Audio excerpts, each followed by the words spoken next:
All right.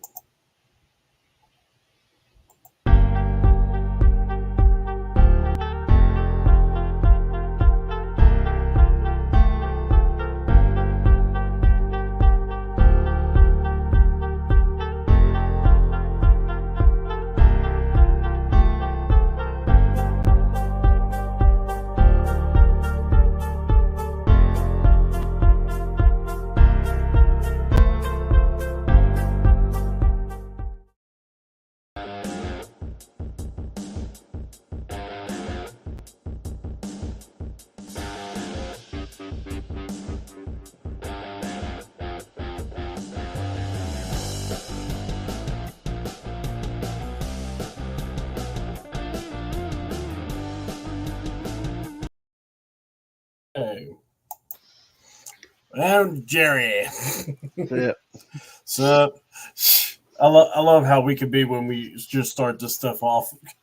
So yeah, folks, we are live. We starting, and really, order of business is number one. We're going to talk about is we had the WWE Draft as well as NFL Draft, and let me tell you, excitement levels I would not say were both like the best things in the world.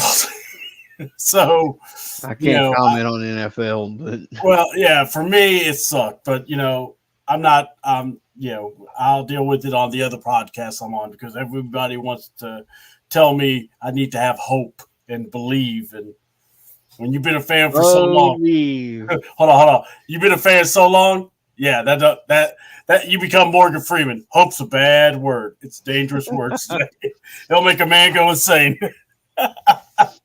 So we're bringing you a welcome distraction if you're a Falcon fan. So anyway, we are live Facebook-wise. We're live, and we're on YouTube channel 28. Want to thank the eye test. I want to thank, Elena Bird Gang, Talk Your Ish. I've been on quite a few different shows, the Birdcage, and we got to talk Falcons galore. So now I'm very ready to talk about anything but the Falcons if I can. So we got Ladarius in the house. Big LB, what's up? How's everybody? What's up? Hey, all right, guys. So obviously, you know what the dealio is, and I got the rosters as of right now. I have as well everything, even what they released on social media. Okay, cool. Same here. I got that as well. I think I got it on Instagram. I think. Good. I'm also just sending the pictures to you two because I just saw it and I was like, all right, this is perfect. Yeah, it's all typed down on my phone. Yeah, thank God. So, I mean, I guess here's the thing. Even though it was not the greatest of draft shows. Yeah, it could have been better. Yeah. I thought Raw was cool. I think maybe a couple of things that happened made me get actually excited, especially the CM Punk stuff that we'll definitely talk about. Yeah, I got a little excited with some of them too. Yeah. So, what we'll do is, there's, like I said, SmackDown made it where you could have missed the show, but just watch the draft picks and you could figure out what happened.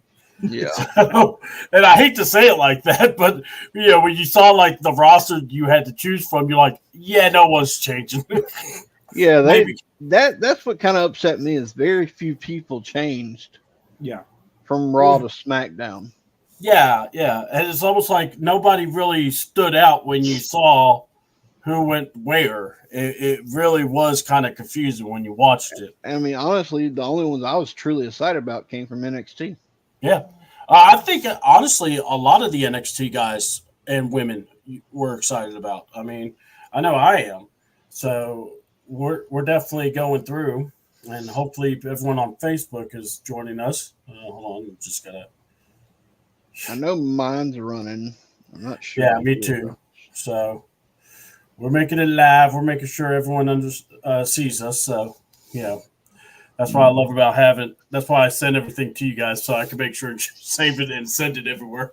So, but yeah. So honestly, we're gonna before we start into the draft, because it's going to be WWE heavy. Yeah, it's going to be very heavy. Let's talk about somebody who thought it would be a good idea to try to be one of the boys. Every promoter tries to do this crap, and it always looks awful. The only person that looks good. Oh, go ahead. Before we start on this, do you want me as a fan or me as a worker? I want both because you are a worker and you could give me your insight there and also as a fan.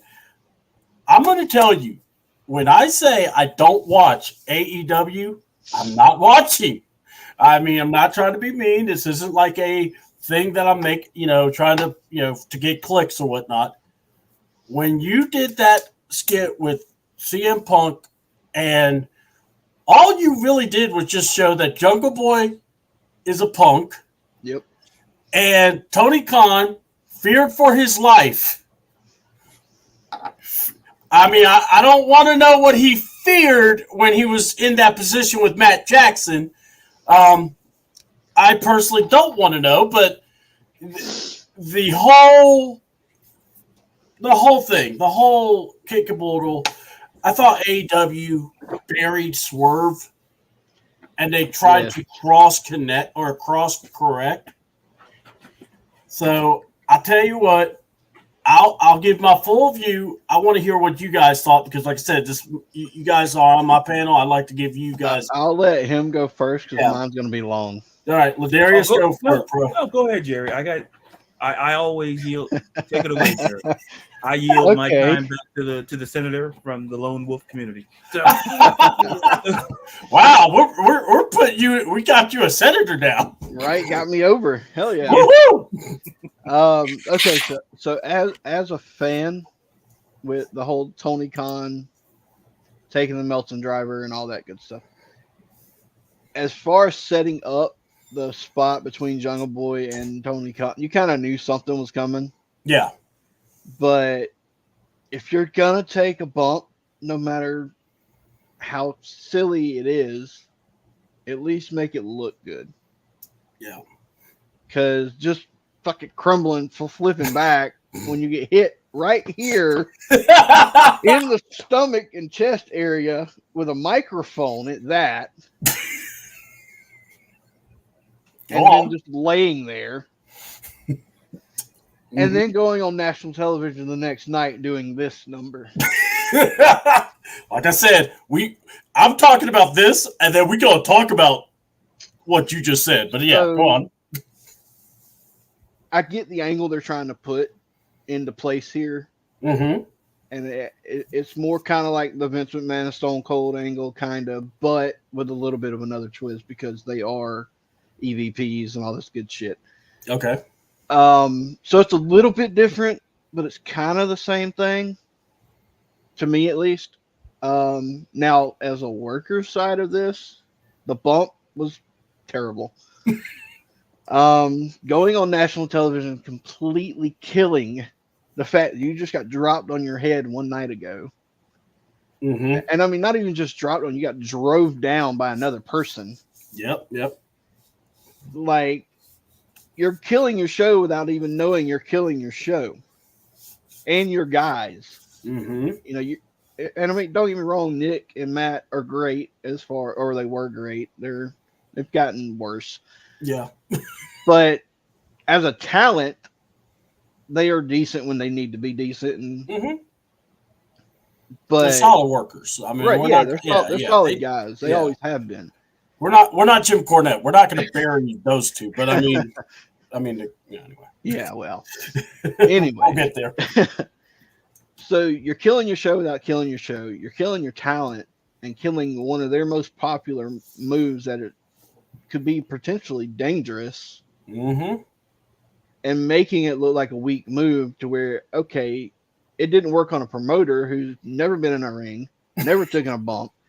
Why is it going to work on Cash Wheeler or Dax or Moxley or anybody else that works for AEW? Yeah. Like, I don't know. And then the whole Jack Perry, you knew he was going to come back as a heel. Yeah, yeah. I mean, you knew that from Ring of Honor or from New Japan and all that good stuff. But why line him with the Bucks? Why? Why ask why? I just you got some great questions there, Jerry. All right, Ladarius, Yeah, the man with answers. I know you could talk to us here. What did you think? Look, I'm not, and let's be clear, I'm not anti AEW. and I'm not either. I mean, I'm not either, but when you do stupid crap, we're gonna call it out. That's for sure. But the whole thing with that is this. First of all, like Jerry, I understood the direction we were going. You could see it. You could be like, you throw a little bit of a little bit of twist in there, which is fine. But here's the thing. If you're Tony Khan, first of all, listen, I'm not a worker. And even I know that was bad. Mm-hmm. Even I know that was bad in terms of how you sell it and how you kind of go. Even I knew it was bad. And listen, I never took the move in my life, and I knew it was bad. So I can imagine someone like Jerry watching it and being like, "What the hell is this?" And just you're undermining the move, and it kind of to me the whole problem with AEW is that and this is first of all, this is not a first time issue I've had with certain things like this. Mm-hmm. The reality is this: if somebody told you that Swerve was the champion, you wouldn't know. And that to me is who I feel bad for the stars who you're supposed to be pushing. This should be about them. Mm-hmm. See, the whole thing with Stone Cold and Vince, they made each other a star, and I'd argue Stone Cold made Vince more of a star than vice versa. That was where kind of the differences go between what we saw with Tony Khan and what we saw with Stone Cold and Vince. Because at some point, you should be building up guys like Swerve, building up that talent. There's stuff to go on, but whatever that was, like I get Jack Perry, he's gonna be heel, yet New Japan saw it coming. Mm-hmm. And I get because they're EVPs, and I get it, but the reality is that it's once again the issue with Tony Khan, you're taking away from your talent. Listen, we don't have to be Vince McMahon fans to understand that Vince McMahon, as much as the antics did, it didn't all the way take away from all that star power in that Attitude Era. Everybody was allowed to be more or less a star and be who themselves. Stone Cold, The Rock, Triple H, Shawn Michaels, whatever the list goes on. Tony Khan, on the other hand, and this is not the first incident of him just taking away from the talent, because it's not a great look. And it may come off like anti-AEW. And listen, at this point, I don't care. Because this is not a one-time. If it was like a one-time thing, you get it's like a monopoly. It's like you get the get out of jail free card. Okay, great. But you land your ass back in there again, you got to roll doubles or do something to get out or pay to get out. That's where AEW is. To me, they got to do something, because once again, Swerve, it should be something big to promote somebody like Swerve. You should promote the talent that you have and not make it about you, because that's the narrative. Anybody was talking about social media, nobody was really talking about Swerve, unless you're a true fan. You were talking about Swerve, but on the show itself, what was the takeaway? It wasn't Swerve. No, it wasn't anything else but whatever that was. Tony, and then Shad Khan coming out, and I'm like, that was retarded. Yeah, and then when he came out, I'm sitting there going, it felt like the end of a soap opera where you're going to get a part two. It's like they should have put "to be continued" on it in the end credits. Like, right. We're going to. I was waiting for that.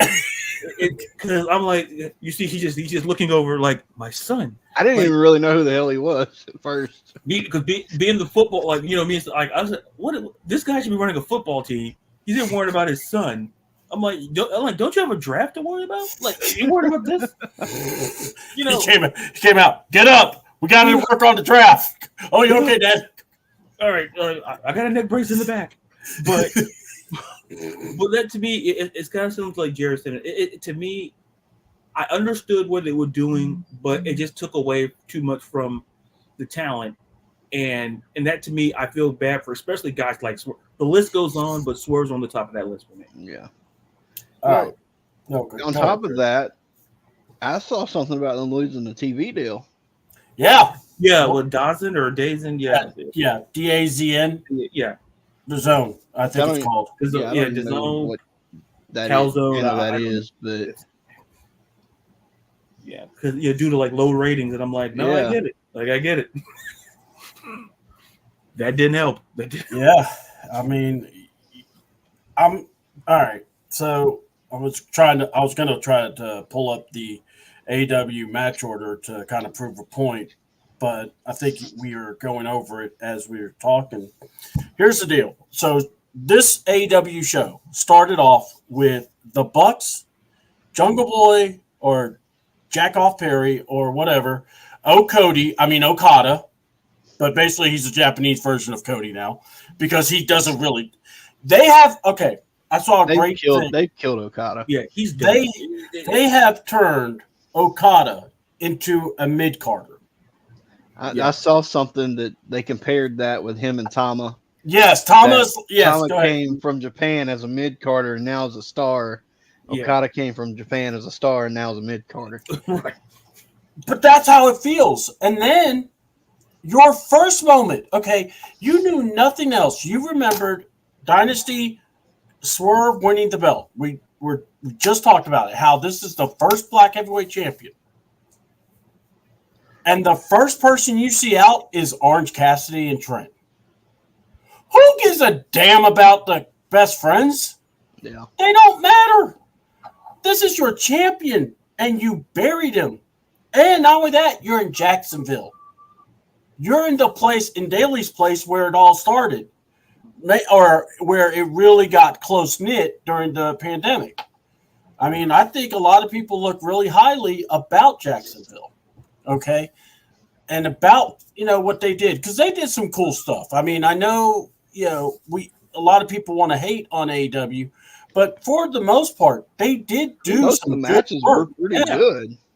And I think Jerry, you can tell us how hard is it to work in front of a crowd that's not there.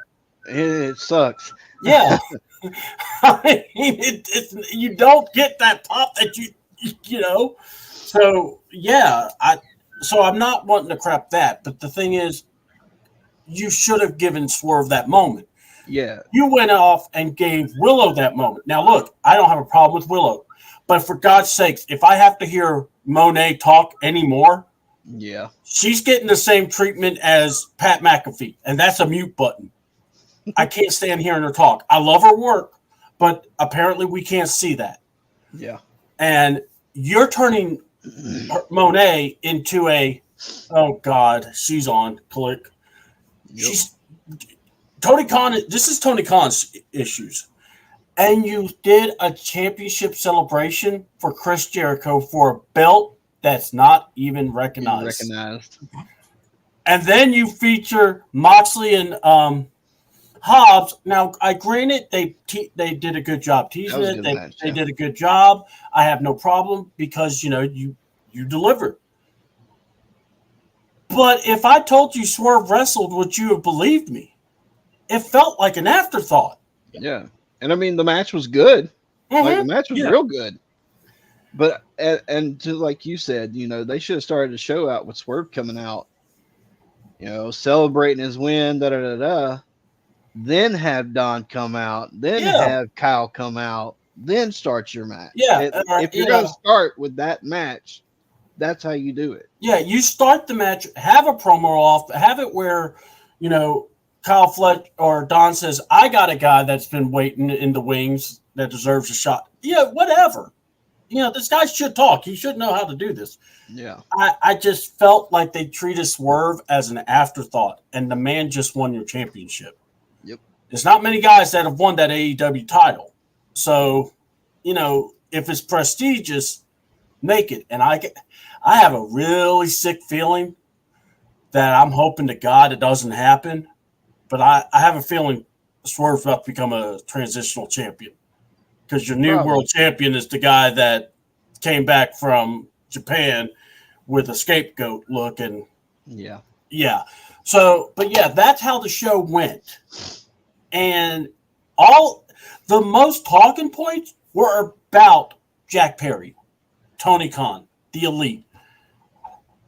Something that didn't even really matter. Hold on. Then they crown a number one contender for the international title. Match probably is going to be a banger. Roderick Strong versus Will Ospreay. Probably will be good. Yeah. I won't even say probably. Will be good. One problem. So all this hype for Will Ospreay, and he's just going to get a mid-card belt? Yep. Because you're not going to beat him. And the Kingdom, they suck. I mean, you buried the Kingdom. Yeah, because now that group's over with already. Yeah, because even now that Adam Cole can walk, he's too skinny to do anything apparently. We got the Young Bucks and the IWO that Jim Cornette called them, the Idiot World Order, but gotta admit that was kind of catchy. I liked it. Yeah. I mean, but here's the thing. They just ignored Swerve, and I hated that. And for me, I don't look at color when I'm looking at a person. I'm looking at what do you do when you have the opportunities, when you have that moment. Swerve got that opportunity. He got over organically. The crowd loved him. I mean, it was kind of messed up. The man, goes into someone's house and, is terrorizing the kid, and everyone's going, what a baby face. That was a nice feud. That was a great feud because it was a great double turn. But I loved how that became one of the key moments, and everyone goes, but Swerve's just so good. Someone did that to if Ladarius did that to me, if Jerry did that, y'all know you ain't doing that to my house. I pulled that angle and went in his house. Yeah, you did. But, video. Hold on. Again, you kind of knew what you were doing there. Well, it was my brother. Yeah, exactly. It's not like you guys weren't that far apart. It would have been great if, your brother would have been like, hey, man, could you give me a soda while you're in here? But so, ways of killing a promo. Yeah. But, dear God, the damn last part, you bring Tony Khan, who just, can we say fish out of water? Literally. Can you tell me a man that should not be in this role is in this role? I mean, Tony Khan is the heel in this because he did, basically take this out on Jack. Jack's been out for over 7 months. Technically, all he did was get his ass kicked by CM Punk. Yeah. And that's what he's, got in trouble for basically costing him Punk. Losing a fight, yeah. Yeah. And pissing off your owner. Well, yeah. And now there's Tony Khan. Let's hug. I'm like, I saw this on Twitter. And here's the thing. AEW, you want to know why you probably don't have the ratings you get? Because you're stupid enough to be putting your stuff on freaking X all the freaking time. So how can we watch when we're standing? Yeah, it's like I saw it and I'm like, why am I even watching if I could just watch on X? So I did. And sure enough, hug. And then hit with the microphone. And oh my God. Jerry, I am disabled. I have a broken bone in my back. I have severe nerve damage. Do you believe I could have sold better than that? Yeah. My 12-year-old could have sold better than that. Jerry, I would have been pissed if I couldn't sell better than that. I mean, I would have eaten a super kick before I would have eaten a damn tombstone from those knuckleheads. But anyway. And now Jerry's thinking, okay, maybe I can get Chris. I'm telling you, Ladarius, this man's going to try to do something to me one day. And I'll totally not see it. But not only that, so he does it, and then the Young Bucks do what the Young Bucks do. I can't believe you did it. You weren't supposed to do that. It became romper room acting. And Cody, or O to Cody, I mean, this man who was a superstar in Japan is now just The a lackey lackey. of the Young Bucks. Yeah. Yeah. And I'm sorry. It's like, what was it? Someone said, oh, man, this is a really bad parody of the NWO. Dear God, don't even compare because the NWO had Hogan. They had Nash. They had Hall, the original. You said two people that had talent. Well, yeah, two had talent. The other was probably Hogan. But anyway, brother. But I'm just saying, and then here's my ultimate fear. Then I heard people talking. Tony Khan could go heel. Negative. Yeah. If this man goes heel, That's a no. first of all, Eric Bischoff, he needs to write a letter and basically tell Eric Bischoff that, yes, he is copying him. He's got the WCW scripts because Bischoff is going to go. The man ain't going to lose a blood. The man is just going to have a Trojan horse as he's celebrating because he's going to be yelling, I told you so. Oh, my God. And that's the first fear I have because, honestly, Khan can't be a face. And he can't really be a heel. You say he can barely get over. Yes. It's like, yeah, what was it? The time he was in Chicago and the fans were booing him. Okay, that's fair. But I was scared for my life. And then you released the footage. Hold on. Is this Where Khan wasn't even in fucking view. Hold on. Is this scared for your life? Guys, don't do that. That's the monitor.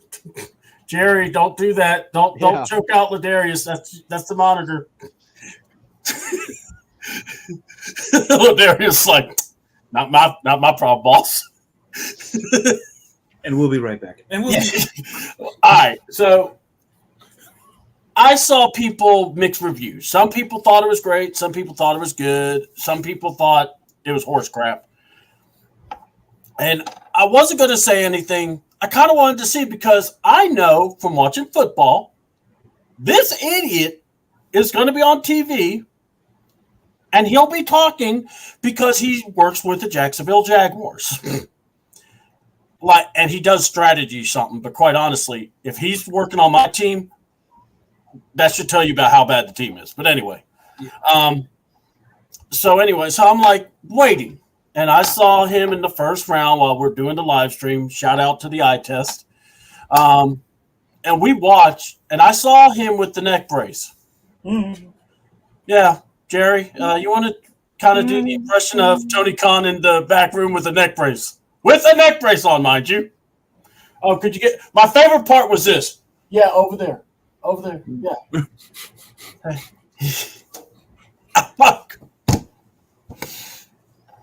And at that point, I swore I heard someone go, yeah, Tony Khan suffered a really bad beatdown by Did you hear? I know you don't like Pat McAfee. Did you I saw it. Exchange? Great. I died laughing because, look, I will say this. I hate Pat McAfee. But when he goes off on some people, I'm a fan, especially Tony Khan. That was hilarious. Yeah, I mean, if my neck is hurting, I don't understand how you could really have all flame motion. Neck brace. All right, neck brace selling 101. You can't move, or what? Ooh. Right? Am I right or wrong? Yeah. Yeah. You tried. Just do this. Yeah. Thank you. Or could you? Oh. Yeah. Make a groan. Just a groan, for God's sakes. Yeah, hands on. You know what? He didn't even need a neck brace. He just should have had his hands like this. But, okay. So, I'm watching, and someone's like, well, what do you think about that guy? I know you're wrestling. What do you... Had people message. I said, they're going to interview him. And that's what I want to hear. That interview on the NFL Network. Didn't see that. It was all. It was horrible because even the interviewers were like, come on. What's up, Check Down? Folks, if you are on YouTube, please check out my guy Steven over here. They are the Check Down, and they do some really amazing stuff for the Atlanta Falcons. And the production he does is spot on. It really is. So, guys, make sure check him out. Definitely smash the like button for him. Thank you for coming by, man. What's up, brother? And by the way, we got like a lot of good viewers here. So thank you all for coming. Hit the like button, please, if you can. But yeah, and I'm watching, and I'm just going, okay. So I'm listening to him talk. He's talking about the injury, but then he's talking about the way the wrestling promotion has been, how they've, are the best startup, and I'm going, has nothing to do with football. Yeah. Well, no. They were asking questions about AEW. So, I mean, fair game. They were asking, especially, Neck. They showed the beatdown. It was quite pathetic, but, that's a beatdown. But, he didn't get hit by a bus like Darby did. And I'm going to tell you. And then still go to whatever he went to. Yeah. Darby, you are going to be Super Dave. You are going to be the guy in the body cast going, I just need one more match. Jerry's going to – you made Jerry, of all people, go, kid, you need to take it easy. Yeah. Kid needs to take a break. You don't understand. Jerry was Darby for a long time. That is the truth, Hilarious. But because I was always looking at Jerry going, dude, you need to take it easy, man. Well, I mean, in a couple of months, it'll be me again. Yeah. And I'll be looking at you going, Jerry, you need to take it easy. But I can't, though, with who I'm getting to work. I get it. I'm not. That's why I don't do the father thing.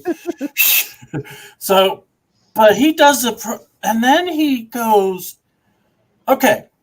If someone said, C-Double, compare your show, and look, I'm not saying nothing bad about Solid Monster. I love him. So understand, it's nothing. So what I'm going to say is Solid Monster is like the Coke of wrestle programming, where he could talk and he got all kinds of folks. But I am the Pepsi. So you're basically saying I am the competitor that can get some people on my side. So when I heard him say, we are the Pepsi of wrestling promotion, I'm going, okay, good job. You're gonna, hey, we are the disruptor. We're okay. I see where you're going. I like this. The Pepsi. Okay. Maybe you could get some fans, and you know what? Maybe you could keep up because this is right before Collision. Yeah. And the Fall follows up with, I can't even believe I'm going to say this. We are like the Pepsi of the wrestling industry. They are the bad, wicked promotion. They are the Harvey Weinstein of professional wrestling.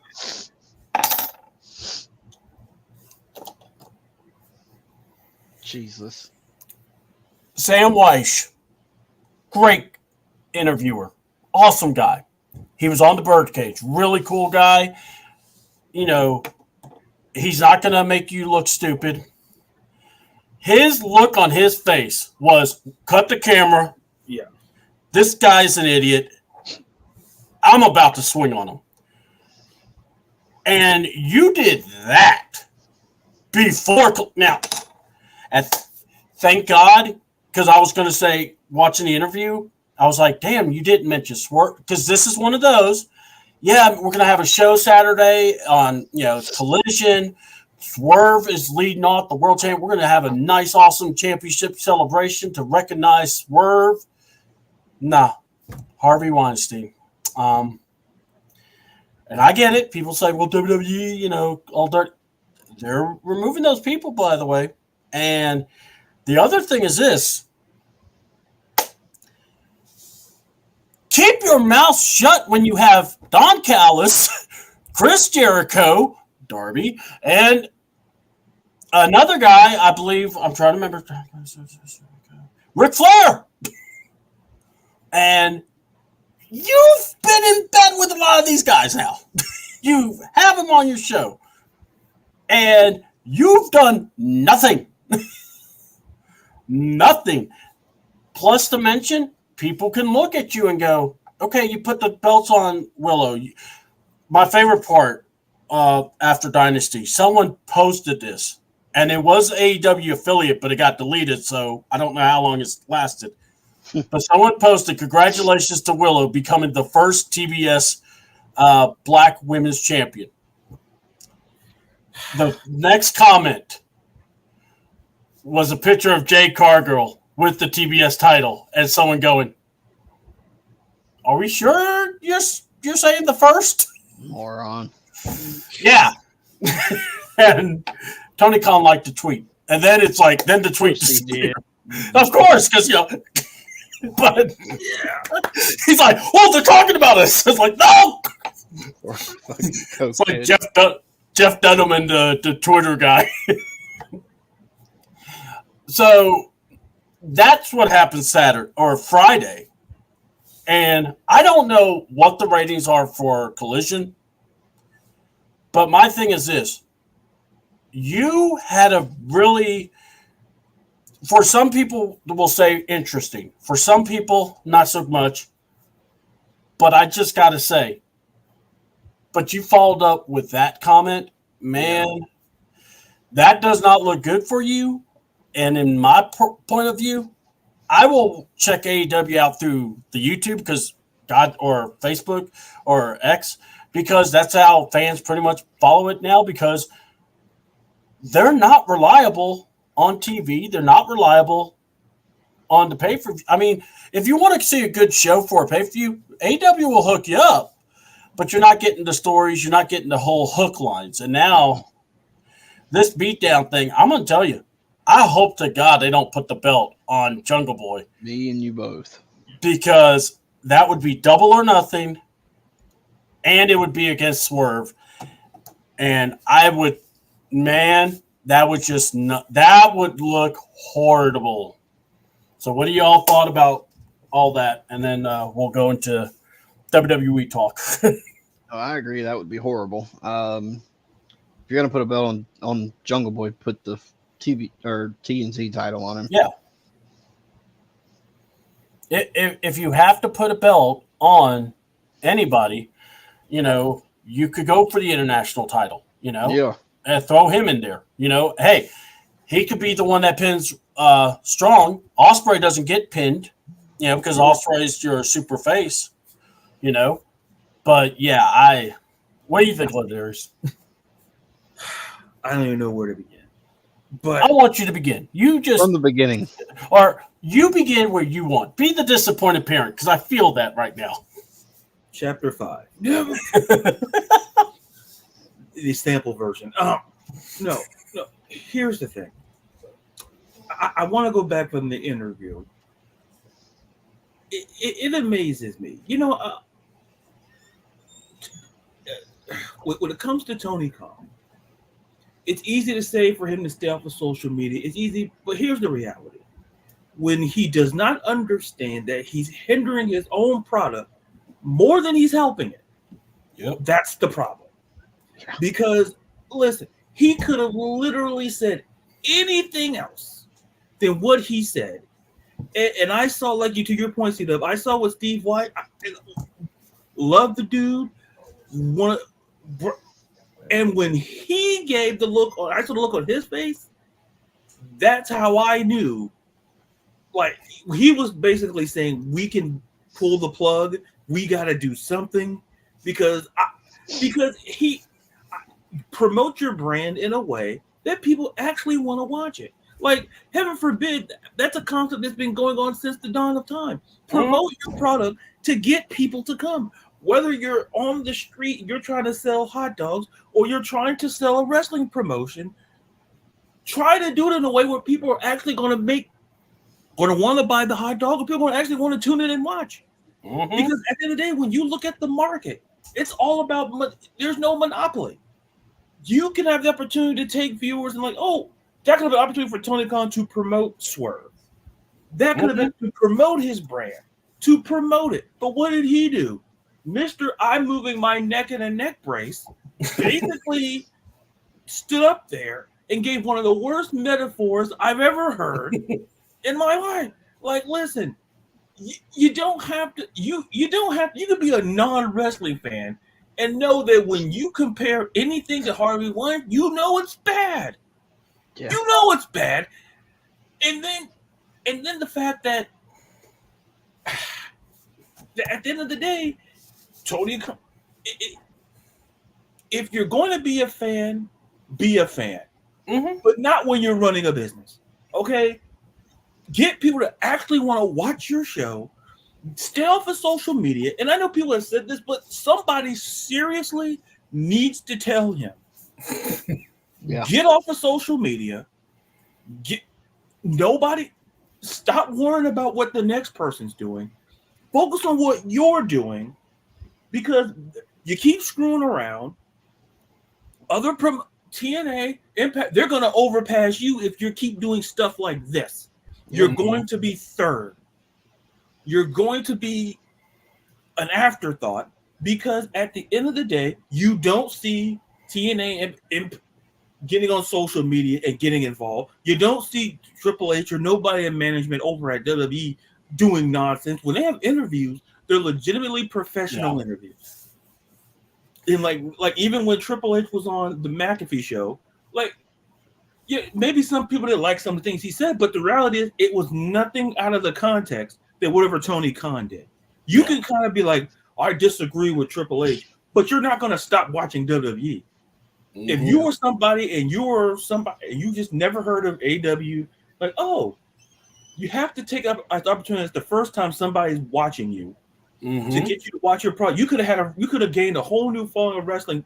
Oh, I'll watch AEW because hey, Tony Khan seems like a. But no, what did you do? You made it about first comparing WWE to a man. Listen, I don't got to read you the charges. Everybody in America knows what that man did. And then not only that, you didn't sell your injury. That was strike one, and then you do that strike two, and then strike three is whatever we saw. It's like not promote. This has always been a Tony Khan problem. Where the CM Punk problem. Tony Khan has to understand, if you want to be a fan, cool. Let somebody else run it. If you want to be a fan in the back, and let somebody else run it. Because when you are there being the top promoter, and you're trying to promote, it's literally in the title of your job. You are a promoter. Yeah. So what do? You promote. You don't go on where there's a wide audience in the NFL draft. People were watching. You had millions of eyes on you. And that's what you do. And then you go on social media. You want to pick fights with people that you wouldn't dare pick fights with in person. and then all of a sudden, you're boasting about ratings that make no sense. Like, listen, just say, I would have rather him just promote the brand, which he was doing. He was doing that. And then all of a sudden, he took a right turn at Albuquerque and just went the other way. And then I don't know what he did. And that to me, the monkey. It's like, I'll say this before I turn it back. If you want, and I don't care, if you're an AEW fan, you should have felt bad about what you saw. Right. Yeah. You should have been like, that's not how, because even if you don't like WWE, you can't stand on a hill and say what Tony Khan has done to promote the company that you like in a positive way.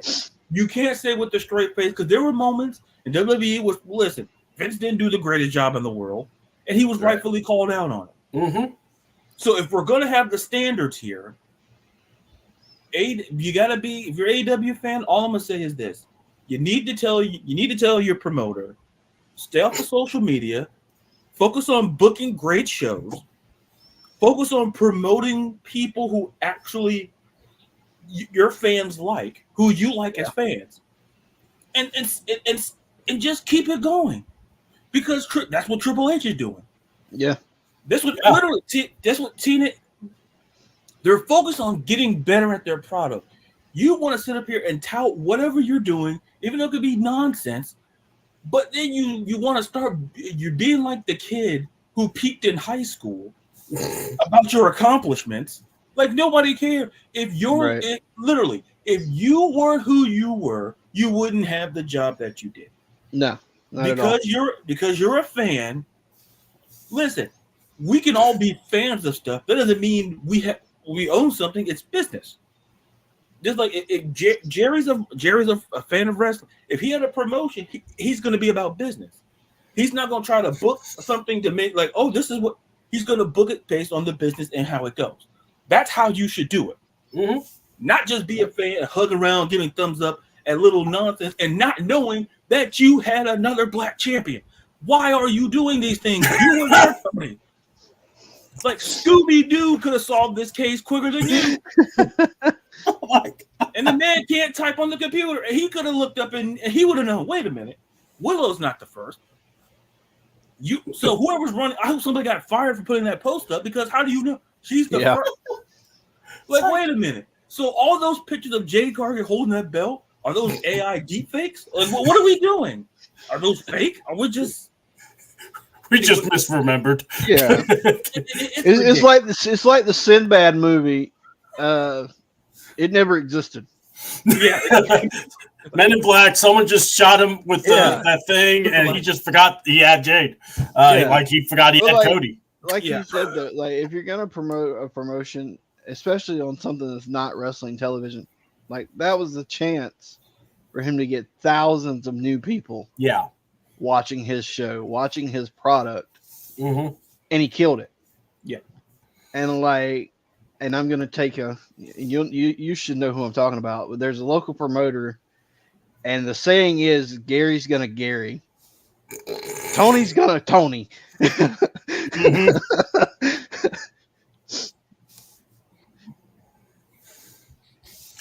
That's fucking the name, Gary. So, all right, guys, let's. But I will say, I thought that was a big miss on Tony because it's like one of the talking features should have been directed towards Collision, towards Swerve, towards the NBA. You. But then you did that, and that's where you lost me. And here's the thing: they didn't have a high volume of viewers during that show, during Dynamite. It's like 685, I heard. Yeah, it wasn't a whole lot. Yeah, so I hope they know what they're doing because I personally felt after the CM Punk video, you embarrass yourself that bad. And this is the continuation. Yep. And I just don't see it because here's the thing. I would have understood if Jack Perry looked like a badass. Yeah. Kind of look like a bitch. Yeah, and he got beat up in New Japan. Yeah. He lost that match. He didn't win it. But they're just showing the entrance. And I'm just going. I've noticed the ratings since that have gone down, and they just keep going down. Yeah, they're steadying down. So, yeah, well, let's talk about something that – all right. So, and by the way, this was a great opportunity for AEW to kind of kick it in high gear because WWE, they're not in a bad spot, but women and men are getting hurt. Yeah. They're having to refocus some storylines, rearrange. Yeah. And the draft is coming up, and this is why it's so hard to have a pay-per-view in the midst of it. Yep. But they're doing it, and some of the matches I think will actually be surprisingly good. But the night one SmackDown wasn't really that big a like, oh my God, I can't believe this person's there. But the big names that I thought that really was like, wow, Carmelo Hayes going to SmackDown. Yep. Or technically staying. Yeah, technically. Yeah. And then Baron Corbin coming around. And also Andrade and Nia Jax coming to SmackDown. I thought that was pretty good. Yeah, Nia coming over and Andrade. Mm-hmm. And then for Raw, I was actually very happy. One, we're keeping Sheamus because Sheamus needs to be wherever the Intercontinental title is. We got to have it. But Braun Breaker, you kept Ricochet.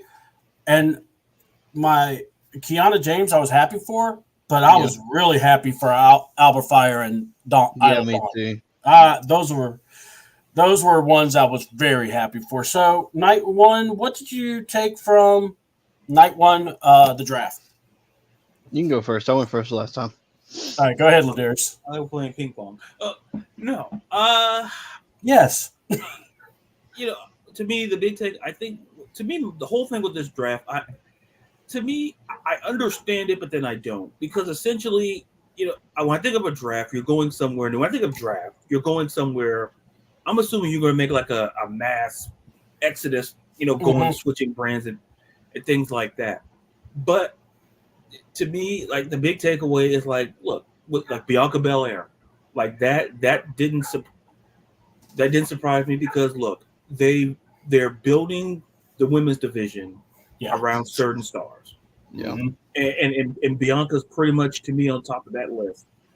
So that didn't surprise. That didn't really. I'm not gonna say didn't surprise me, but it's like when I look at just overall Smack. I know it's with other nights, but like I look at SmackDown's draft in general. I'm thoroughly impressed of what's going to be there, because SmackDown to me has always felt like a brand that's always been relegated sometimes to like developing stars that you know are going to be great, so you put them on SmackDown. And I think we kind of saw like Tiffany Stratton is a prime example. Like, we know she's a star, let's put her on SmackDown. And to me, that's not an insult whatsoever. Like, to be clear, it's not an insult. Yeah. But, like to me, night one kind of went the way I expected. Like I say, what stands out to me, like Bianca, they're just reaffirming the fact that Bianca is the face. Like, we all talk about, she's gonna go heel. No, it's not gonna happen. They missed that chance.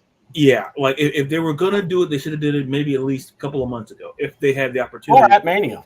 Yeah. There were chances to do it, so I think she's going to be the full-on heel. And to me, night one to me was like Jey Uso, like it's you're setting up. To me, I think about drafting when you're drafting like a quarterback. Like your first round is like, this is going to be this is who you're going to build around for whatever the next draft is, like for whatever. But we're building around them, so. So, like I said, the Bianca Belair, the Jey Uso pick, those to me, that stood out to me, because you build around them. Like, Jey Uso is going to be a champion. I don't know if it's going to be at Backlash or not, but somewhere down the road, there's like gold for him in the department, possibly for Bianca as well, in the tag team aspect. Yeah.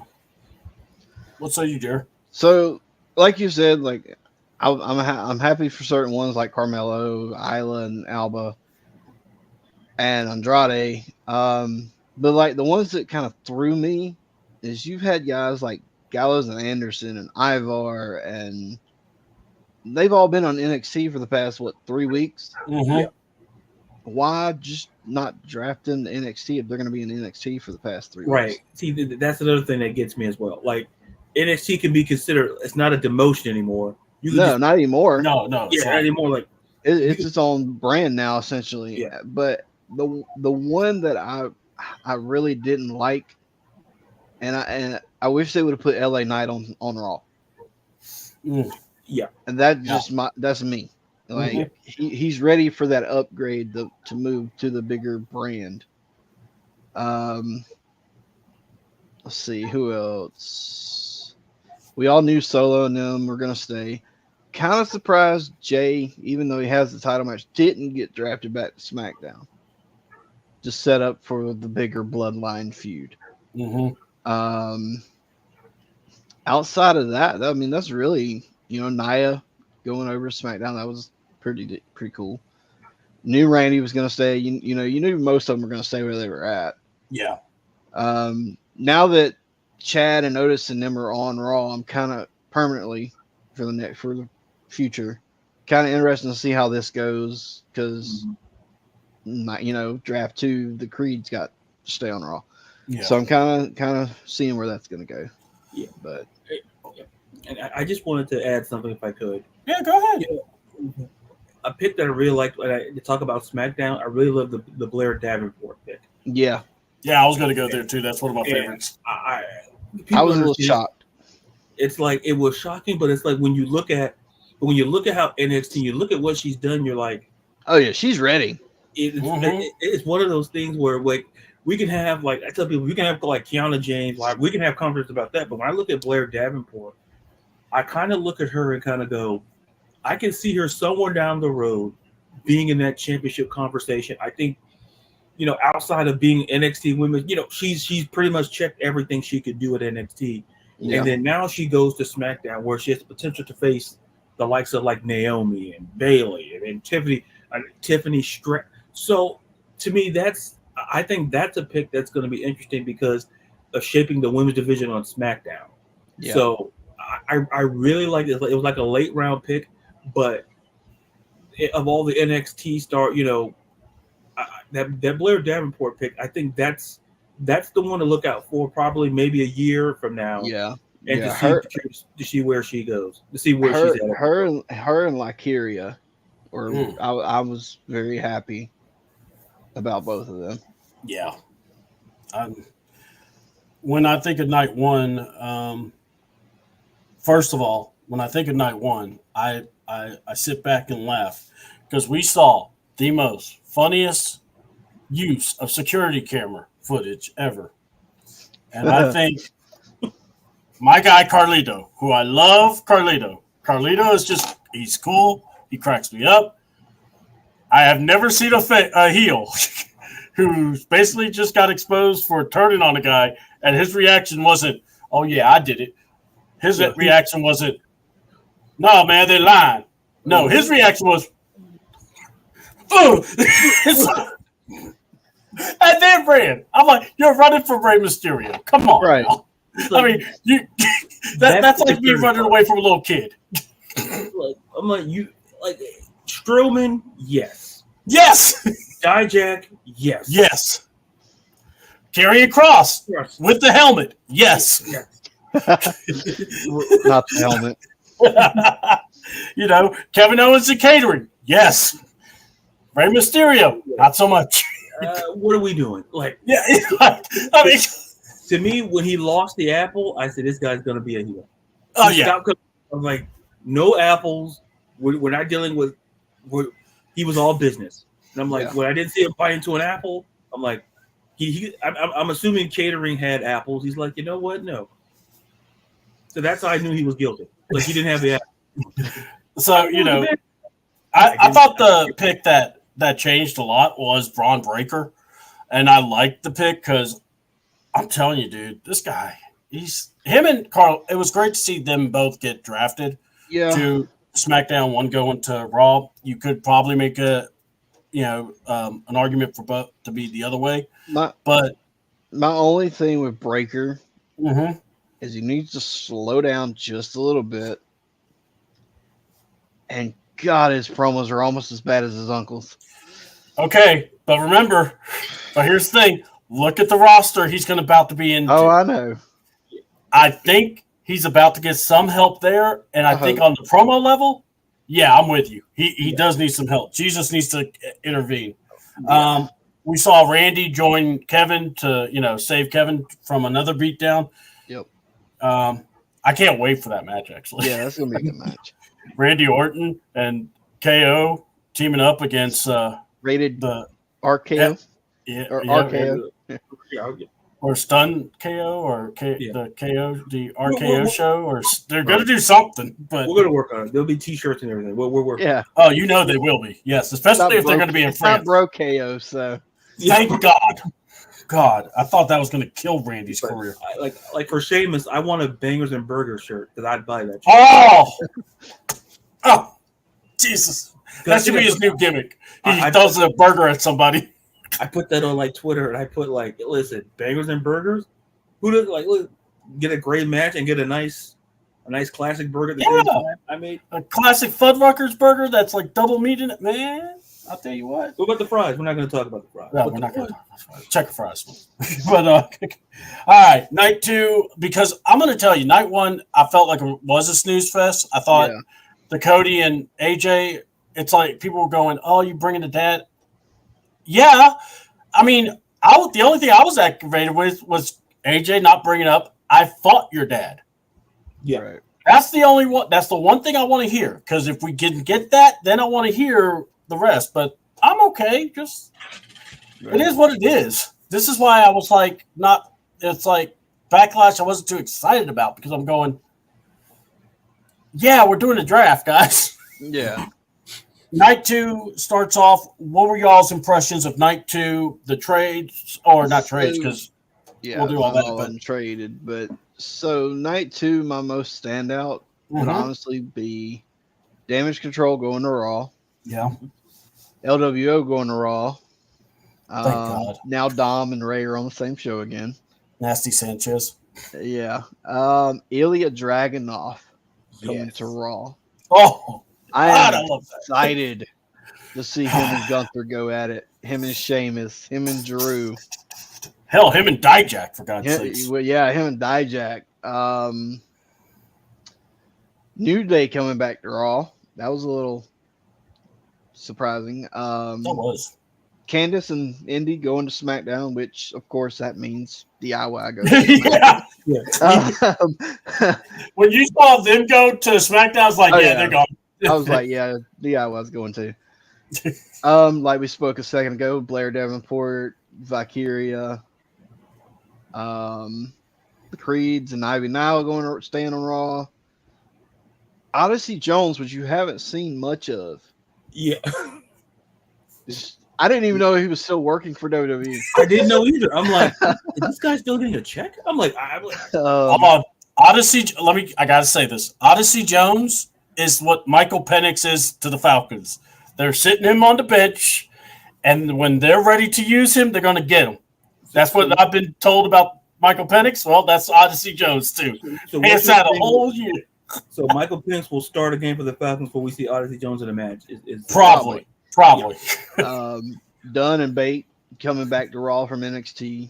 Again, another team that went down to NXT and now the same with Final Testament. They went down to NXT for a week or two and now they're back again. Outside of that, Dijak, Caden and Katana, which I'm sorry, I love them as a tag team. Other than the name change. Yeah.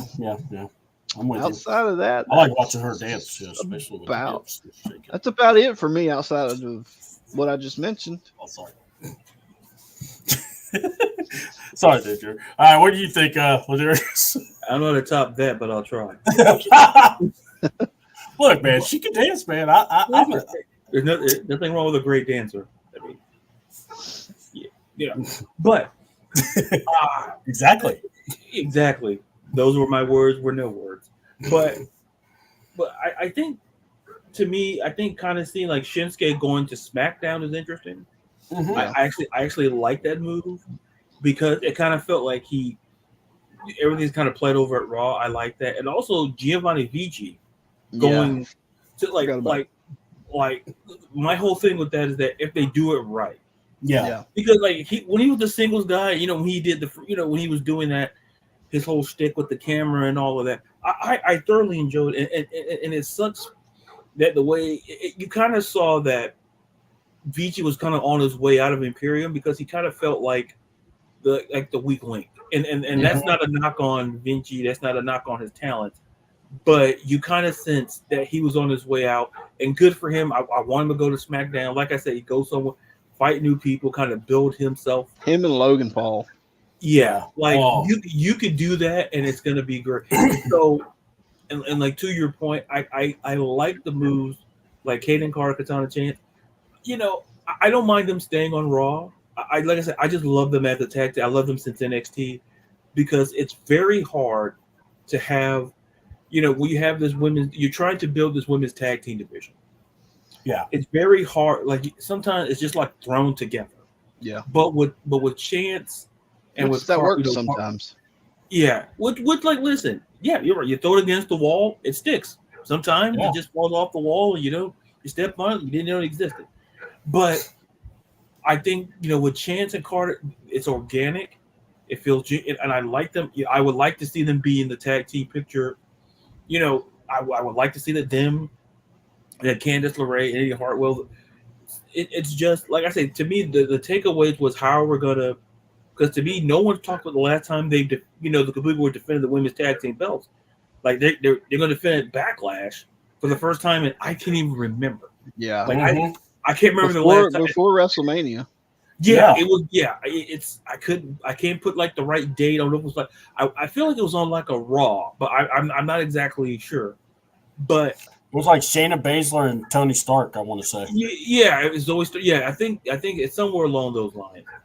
But like I said, with this draft, I think it's going to be interesting to see. But like I said, I talked about Blair Davenport, like even like Tegan Knox is going there. Yeah. I think kind of get that women's division. I think kind of get that going, kind of get that stirring up, which is good. And like I said, I'm always happy. Like I said, the New Day, I always love them. Good dude. But like to me, the funniest thing to me was like CM Punk getting picked over Drew McIntyre, getting hired. To me, it's from a storyline perspective, it was beautiful. It was so good. And then how he was back, and then how Drew was backstage, I think was with Booker T. Yep. You know how CM Punk was. Yeah. Wow, that was. Oh, if anything was ever a chef kiss at that moment, it was that part when he looked at Booker. Because I'm going, well, Booker, tell us about CM Punk. Right. Please tell us exactly. Yeah. About CM Mr. Punk. Inside Reporter. We have time, Book. You go ahead. Yeah. Write a book. Yeah. 100 just said, you got about 5 minutes. So I think we can squeeze something in. Yeah.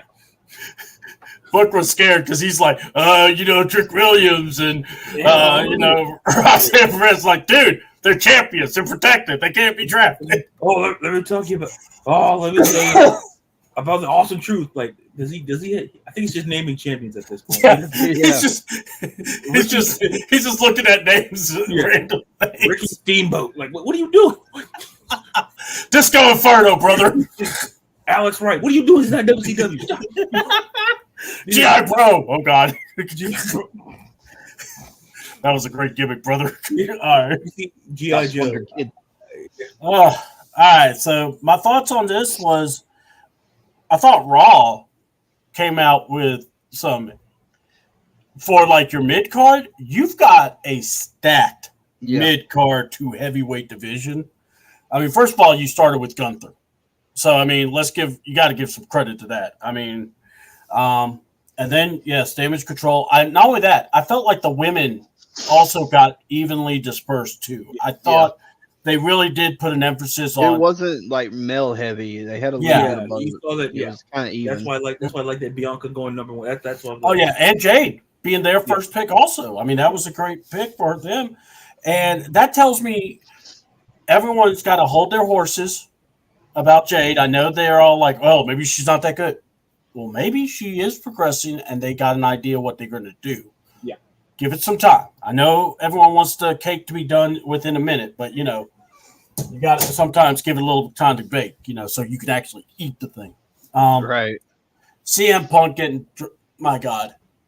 CM Punk getting drafted before Drew McIntyre was just great. That was perfect. It really was. I was surprised to hear Braun Strowman. That was a surprise. I thank God that the LWO got picked because that meant we finally separated the Latinos. Problem is we sent Andrade over to SmackDown. I'm scared for Andrade to have a forever feud with Legado. Let's come on, WWE. Let's not stick the Latinos together. Let's let them fight the Gringos for a little bit. McIntyre then gets picked. I was stunned Judgment Day. I thought they would do something where Judgment Day goes to SmackDown. At least some of them. Yeah. Like JD at least or somebody. I loved Ilya. Honestly, when they put Ray on Raw, I was expecting JD and Dom to go to SmackDown. Me too. That's what I was thinking too. And Finn staying on Raw. But yeah, I thought Ilya and Lyra, that was great. Final Testament, I felt for Karrion Kross because I think he got scared because he might have the helmet again. I hope someone breaks him and brings a helmet. But just see Paul walk up with a helmet in his hand. Yeah. We found it for you, brother. And out of nowhere, you just see him drop it in the trash. Yeah. Big Brock, man. I'm telling you, that Intercontinental title match, even though it got stuck, they no contest it. I thought, man, Bronson Reed was really good in that match. He's really good for a big guy.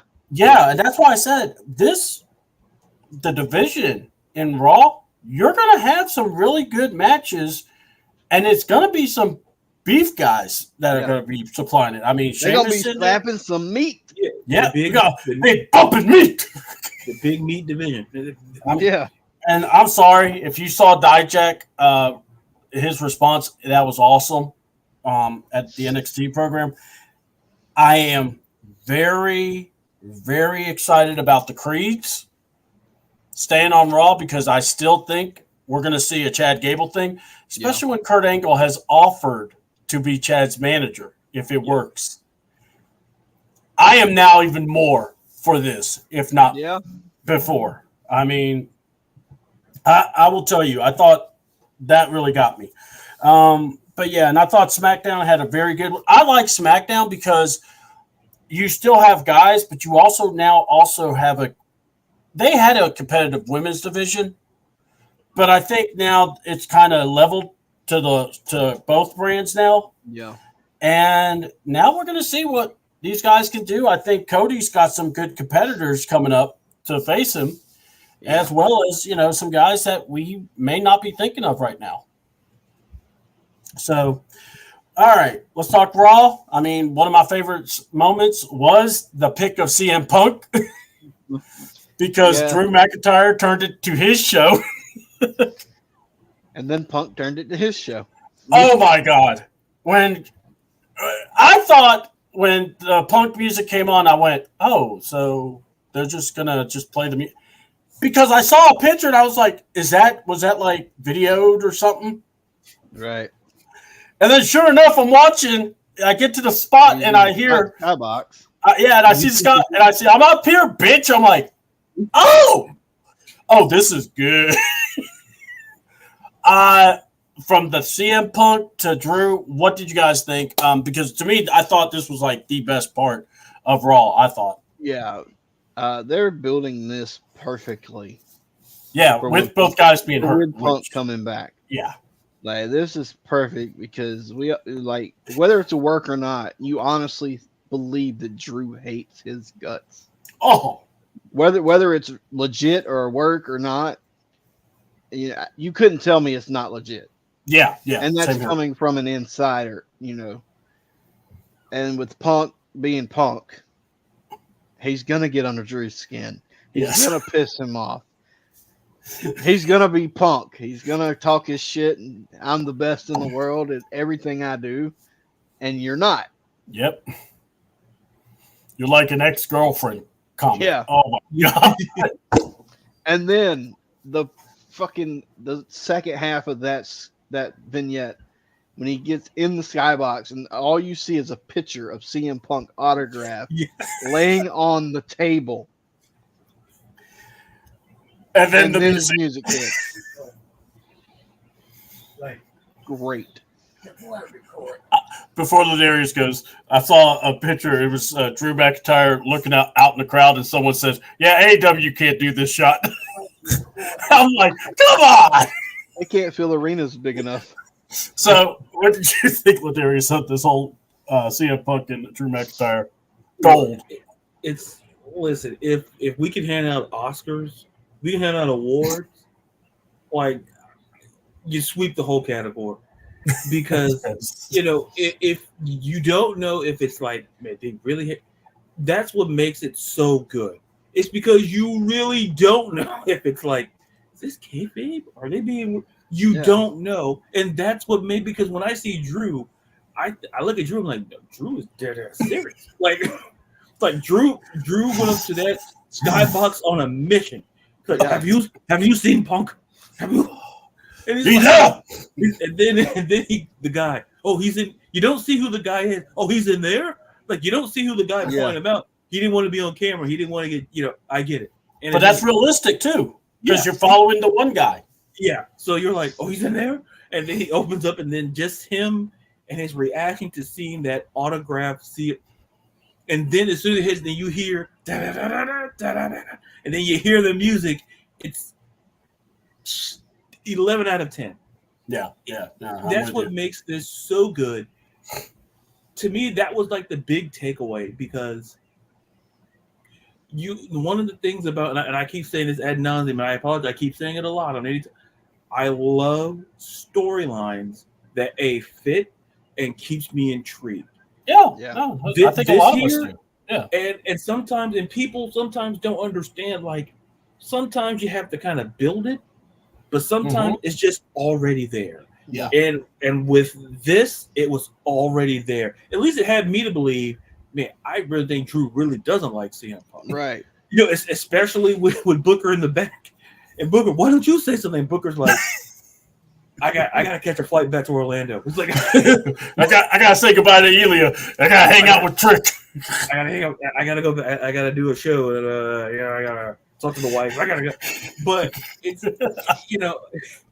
and to me, I also I kind of like I'm the whole Chad Gable thing. I'm super curious because look, as much as I like the Creed, but to me, if you throw in Kurt Angle somehow, some way involved in this, I think it's going to be that much better because Chad's character is better.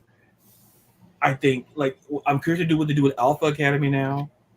I'm curious to see how that kind of plays out. Because I would have thought, they're going to just, have the Creeds come in and just smosh Tozawa and no, they're going to. I think something's going to happen along those lines. Hopefully, now the Creed's on Raw. Yeah. So curious to see how that kind of builds out. And look, we talked about Big Bronson Reed. Listen, you can't teach size. You can't teach athleticism. When I see Big Bronson Reed, this guy's 6 feet, 300 pounds. Yeah. And he's moving he's moving across the ring like he's Ricochet. It's like right. And it's like you have no business doing that. Yeah. And to me, that him staying on Raw, to me, and I think you mentioned it, C-Dub, this mid card is going to be super stacked.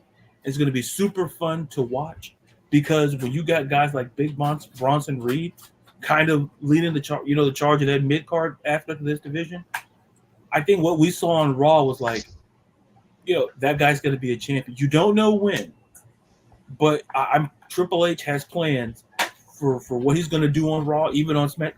But with Raw, you're kind of figuring out what he's going to do. And to me, I with this draft, it may have been no big surprise or big shocking move, but once again, we're what this draft showed us is this is who we're building around.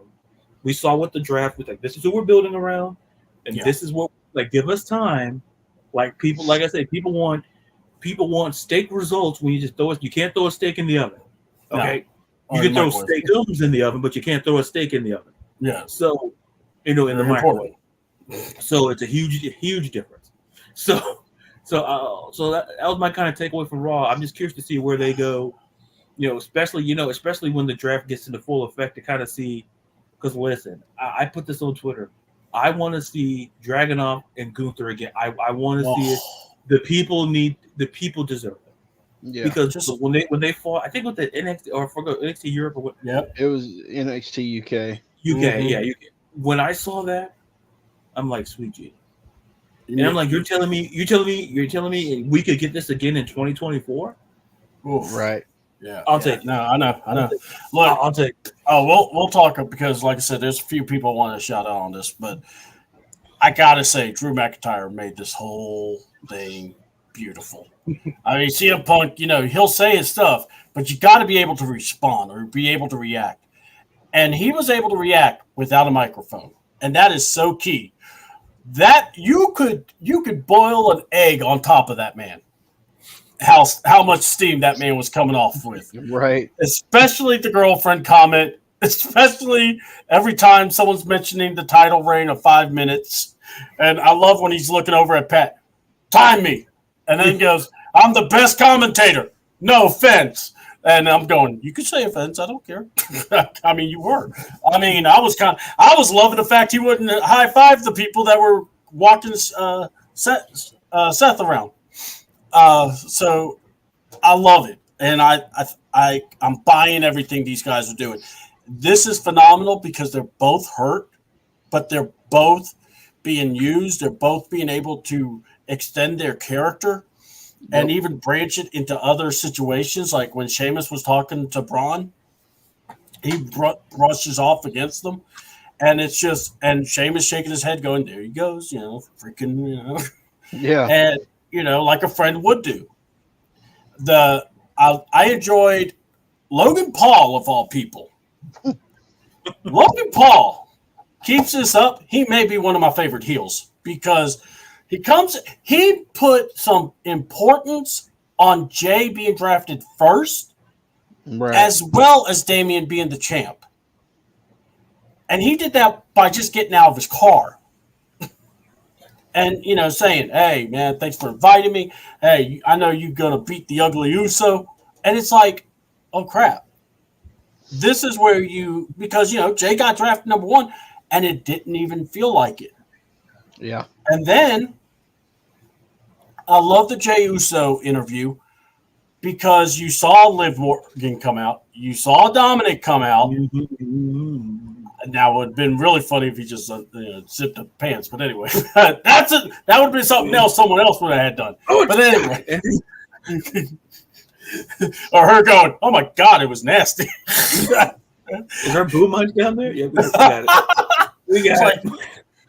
Next time, get a magnifying glass. But you see the slow deterioration of the Judgment Day.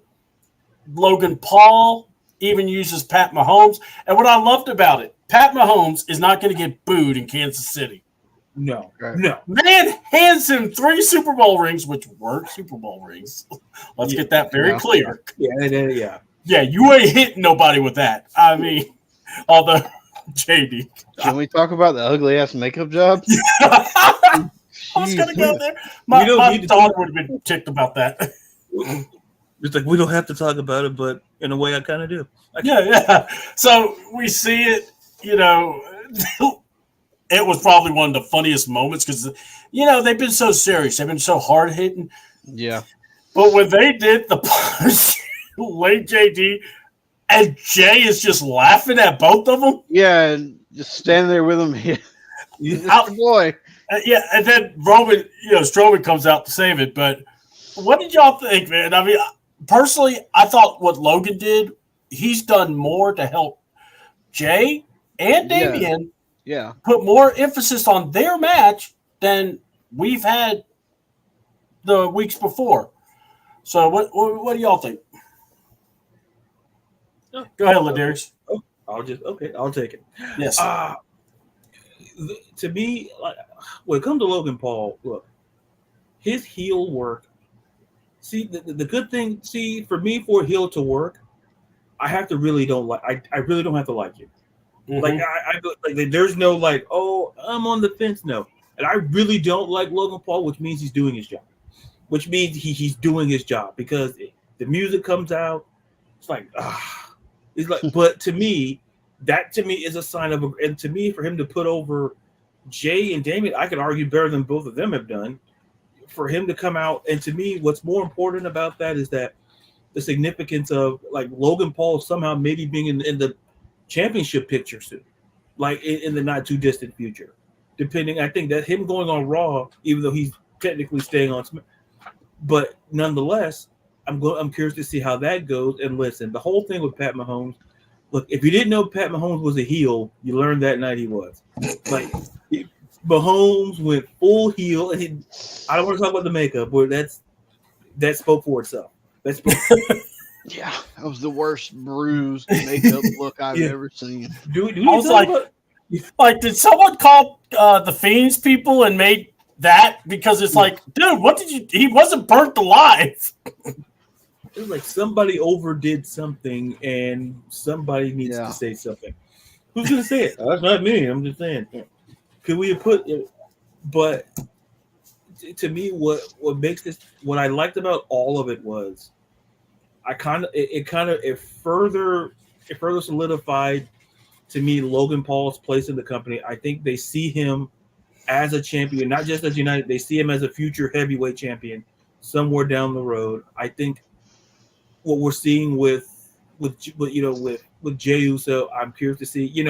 To me, and I think you talked about it, the way in that promo, the way that it felt like Logan just put over Damian, he put over Jay, he put over the match, and to me, it felt like, man, what Logan Paul did in that sample size was more than what we got from when we saw Priest face, when they were on the mic in front of each other. Yeah, To me, it just felt like Logan Paul made this important, and it was, and to me, it makes me curious. It's like, well, they could have had anybody else come out there, but to have Logan Paul come out there to do what he did, it speaks volumes to me. At watching, it's like Triple H and the company sees him, whether fans want to like it or not.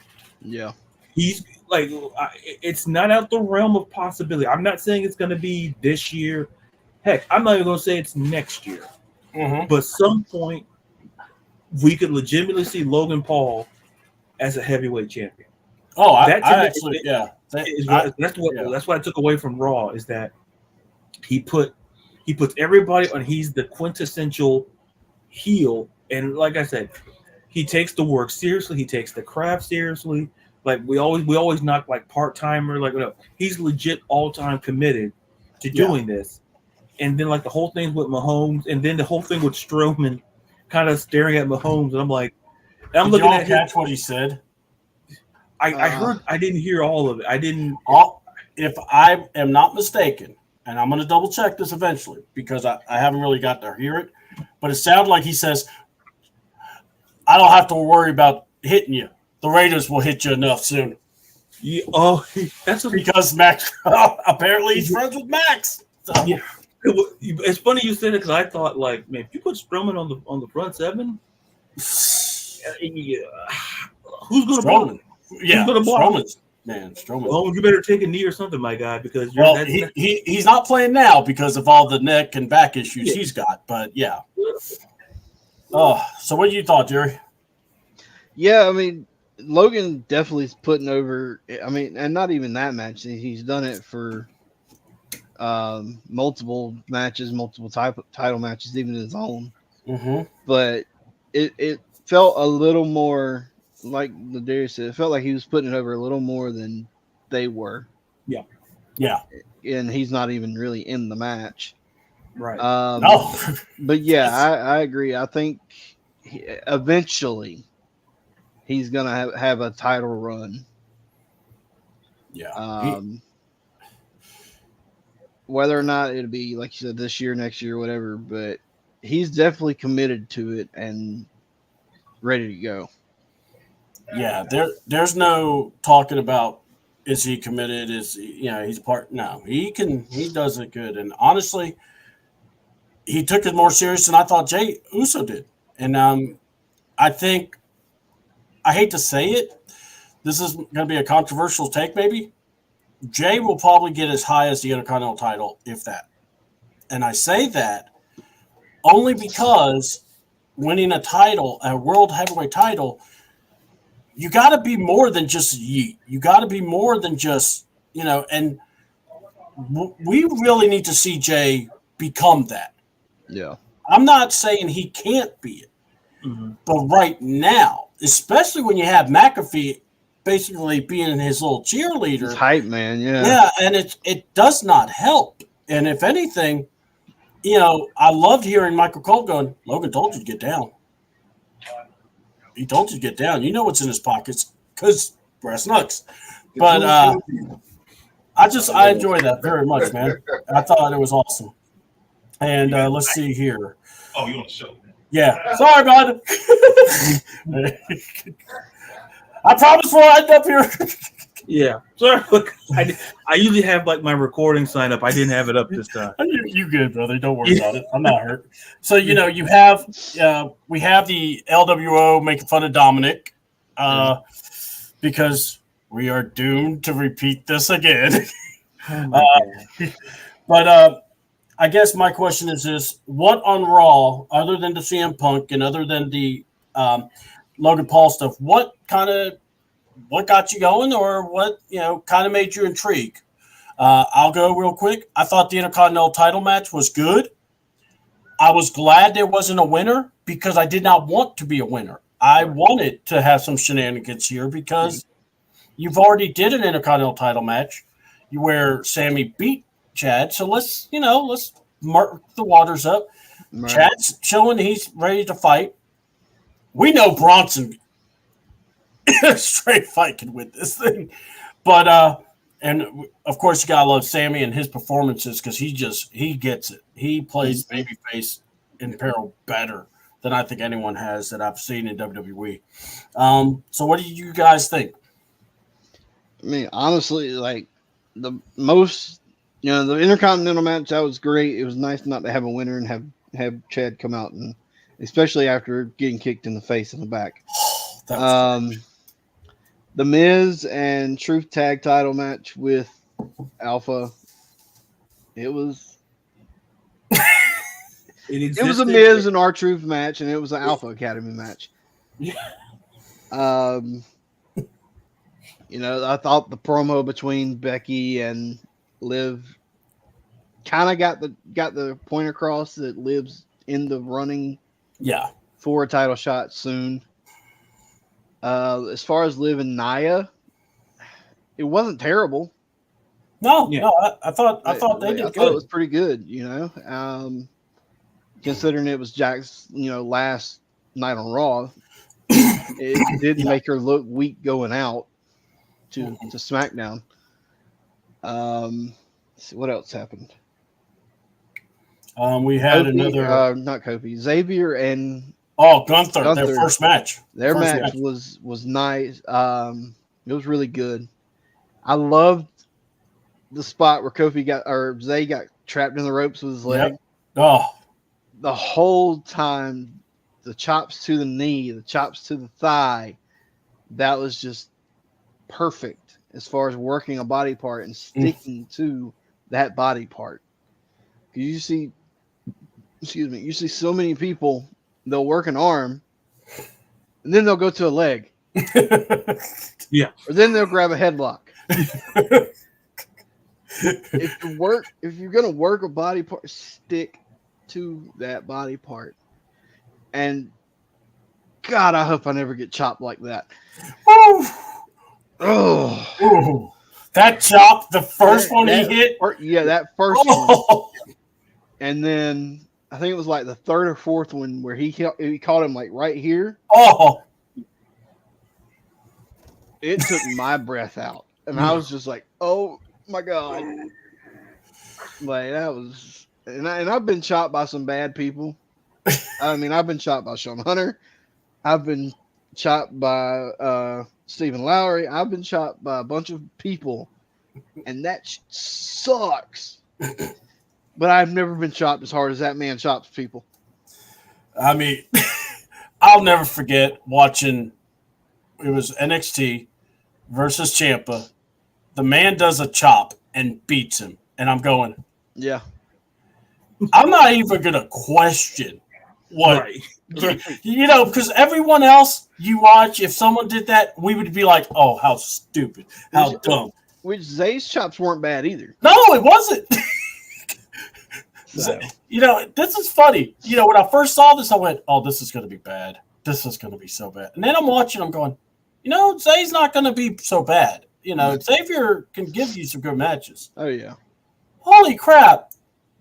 I did not realize how much I enjoyed I'm going to throw in a towel sequence. I was going to say before you finished, I was going to talk about the ending of the match. Oh yeah, go ahead. And like you said, the sequence of I'm going to do it. I can do it. I've got this. Let me throw it in. And as soon as he goes and then just turns and throws it away.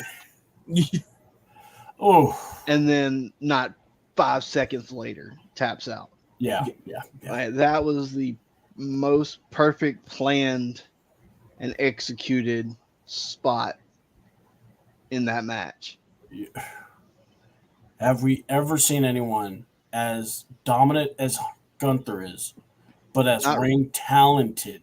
Not as recently. He is. I can't. I've Not seen recently. wrestling all my life. I can't think of anyone. What say you, Ladarius? What were ones that spoke out to you, and what did you think? Yeah. Listen, I go back to the Gunther. Like, look, you could feel those chops as much as we saw him. To me, he was dominance personified, in my opinion. And that match wasn't that bad, to be perfectly honest. No. But another I think but also I think with Uso and then teamed up with Andrade and Ricochet versus the Judgment, that was a nice little match there as well. Yeah. The ending, the beautifulness of how you book a dominant champion with a bumbling idiot faction, and that was smart. Yeah, I think the way it was booked and the way it ended, I'm like, that was all around. It was a great match, and like I say, I've talked about this on here before. I'm very high on Andrade.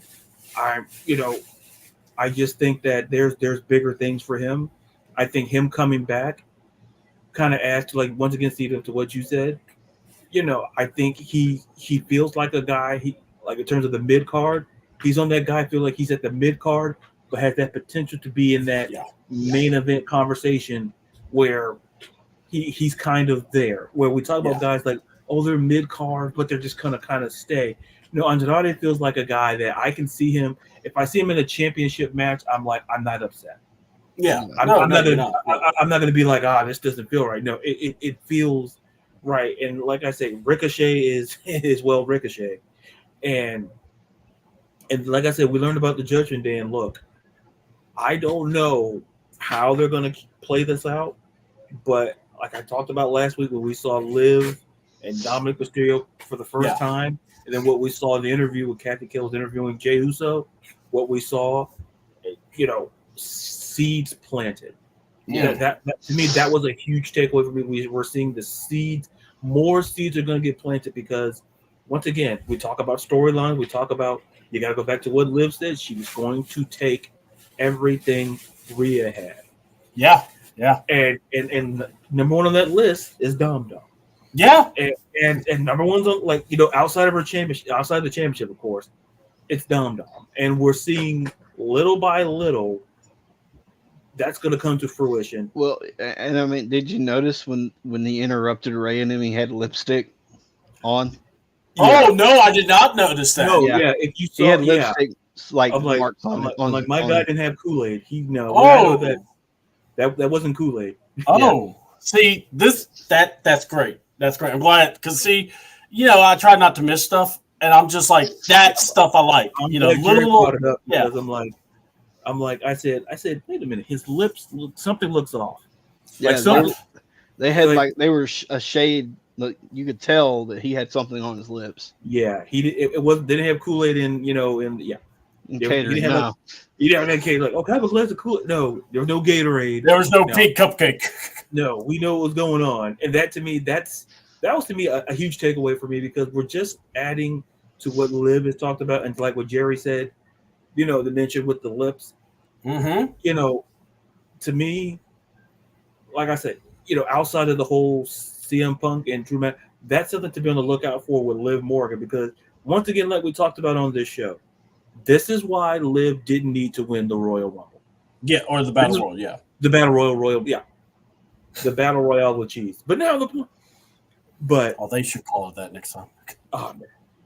I'd watch it if there's burgers on it. But anyway, I'm getting sidetracked. I gotta get focused into my point.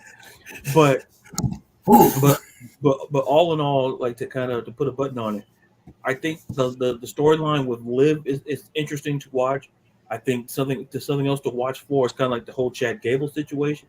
There were kind of things dropped on Raw, like outside of, you have to really watch, like how Jerry pointed out the lips. And I said I saw it. I didn't think anything of it. I'm like, I thought my guy had some Kool-Aid and didn't think nothing of it. I'm like, that's how my lips look. I'm like, you get a little thirsty. You're like, you forget. Yeah. You're like, oh, like, you're not bleeding or anything. You're just checking you had some Kool-Aid. So I just think those are things, the Liv Morgan storyline, kind of see what they're going to do with Chad Gable, because that's going to be interesting to kind of see moving forward as well.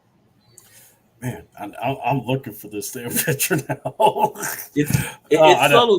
It's real subtle, but you have to really look and I'm with you. I'm just like, it's so cool because I was like watching so many things, and you're just going, okay. I like when Ray picked on Dominic's mustache, called it like Dirty Sanchez.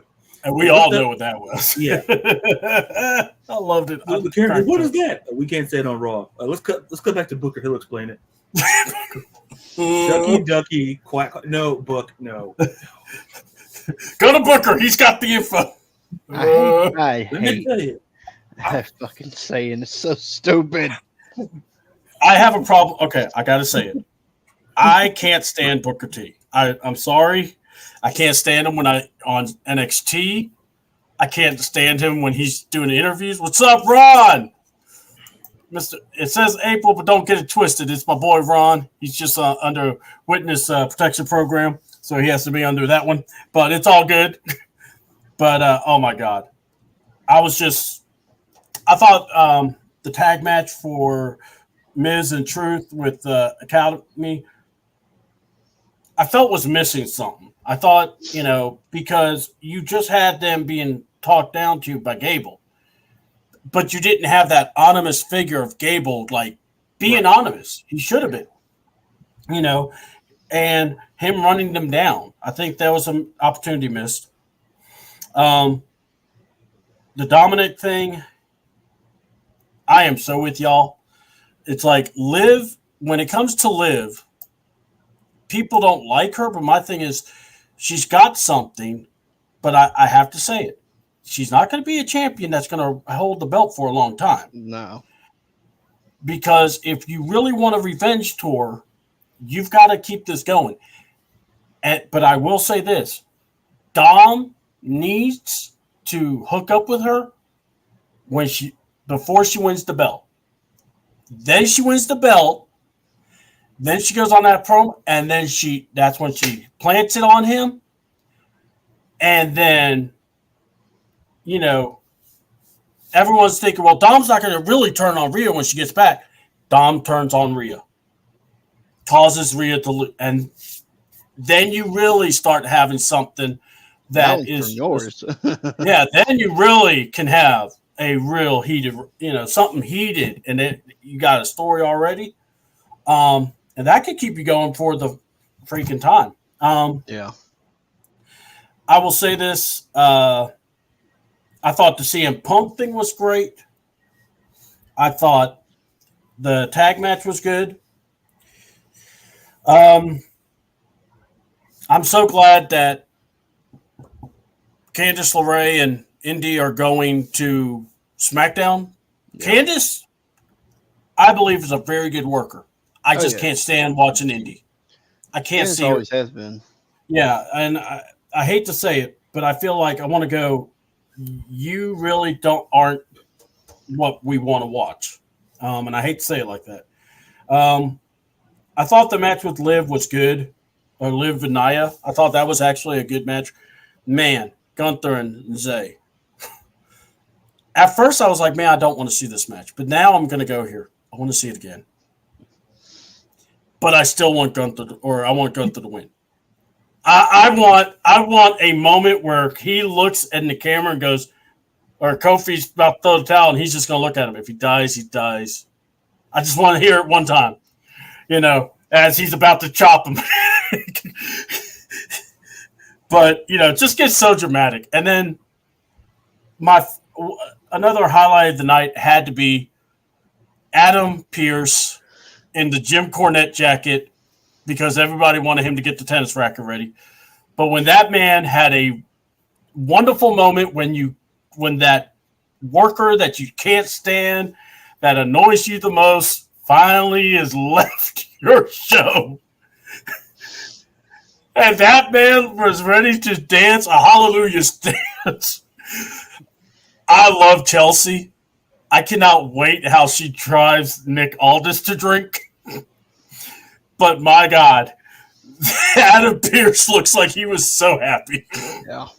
I was like, and then I wanted to go, I wish there was the backstage and, Aldis is picking, and they go, why did you pick them?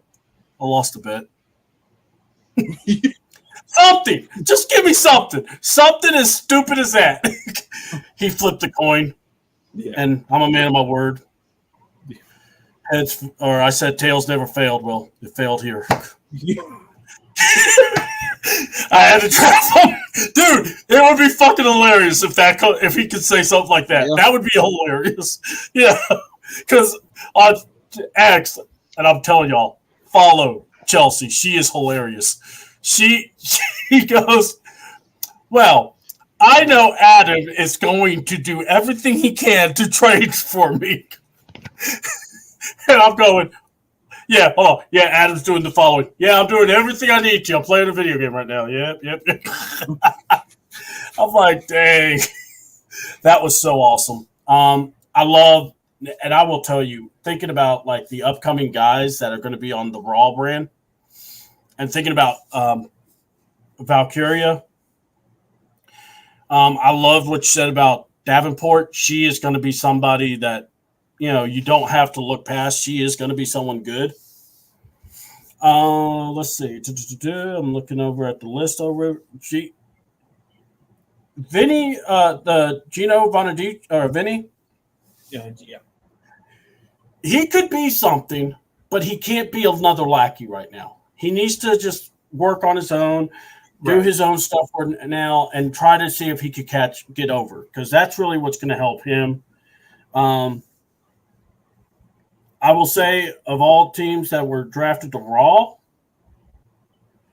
I liked Ivar going there. Like, here's my thought. I thought they were going to split this in 3 ways, but they only did it SmackDown and Raw. So I guess what they're going to still do is allow guys to go to NXT work, the guys and women, actually. Right, yeah, because I'm like, well, because I think we talked about this, is that I don't want people to think that NXT is just like a developmental. Like, we've seen like Natalya, we've seen Becky, we've seen people go down there, and because it's a great show, and I understand why you may not want to have a main roster person go down to NXT, because to them it may feel, to some it may feel like a demotion when it's really not. If anything, it's there to help build not only yourself, outside of building the brand, but outside of building yourself as well. And also just giving you some time to develop your stuff, coming up with something new, like Corbin. I thought that was really good for Corbin. That's the perfect example. And it's like what we're seeing, like with Natalya, or like helping that division down there in NXT. Like, we're going to see Natalya in the NXT Underground match against Lola Vice. And then you see Shayna Baszler's down there helping out Lola Vice.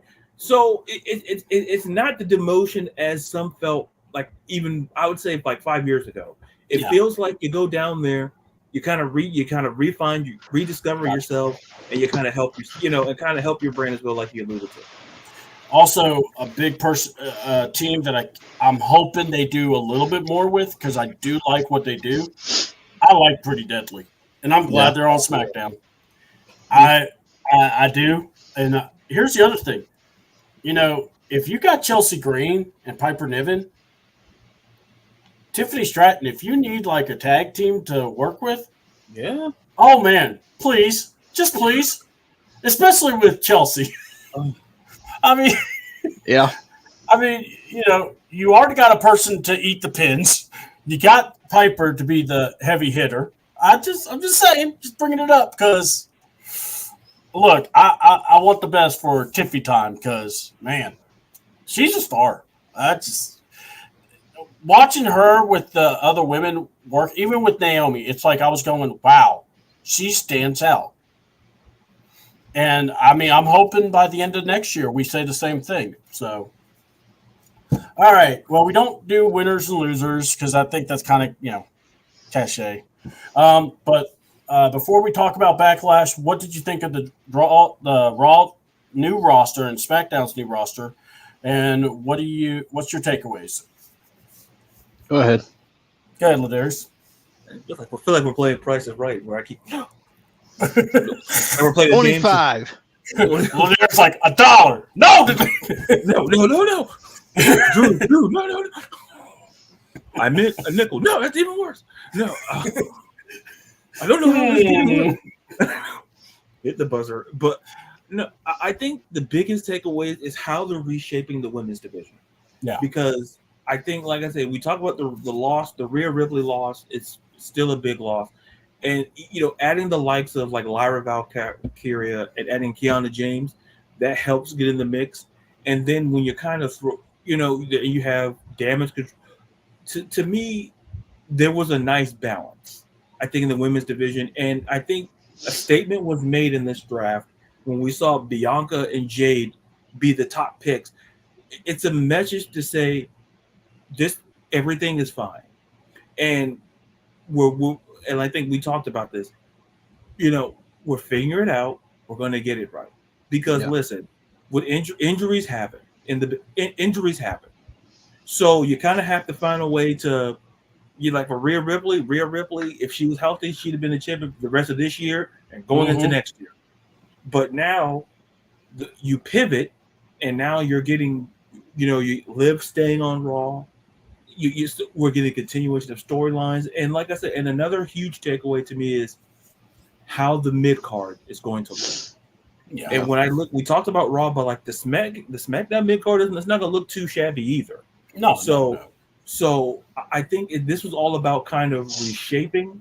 Like most drafts are like, oh, it's boring, but I think this one was like, for the women, it's like, how do we get, without Rhea Ripley, how do we keep outside of Becky and Liv, how do we keep this? How do we keep the pace going? How do we keep it going? And you add someone when you add a team, like we add a faction like Damage Control, that helps 1,000% because they can build stuff, and then in turn, Candice and Indy going to SmackDown, that can only help SmackDown because there's so much more to do there. So those are my takeaways, just the mid card and how they're reshaping the women's division. Right. And to add to that, and then you have guys like Andrade and Carmelo and everybody else that's not quite main event, but is ready to be main event. Mm-hmm. And that you could put against Cody, you could put against Logan, or Damian or Zammy, which depending on the show they're on. And then you have, the tag teams that you could work with, the Creeds, and you got New Day back on Raw, so that opens up New Day working with Imperium again, or them working with the Creeds or Alpha Academy, or whatever. But you also have, like you said, your women's division that's now pretty much evenly stacked between shows. I mean, there may be, one may be a little more than the other, but it's not by much. Yeah. And you've got these new stars coming in, like Valkyria, like Tiffany, Kiana, Tegan, which Tegan's, been main roster and back in NXT.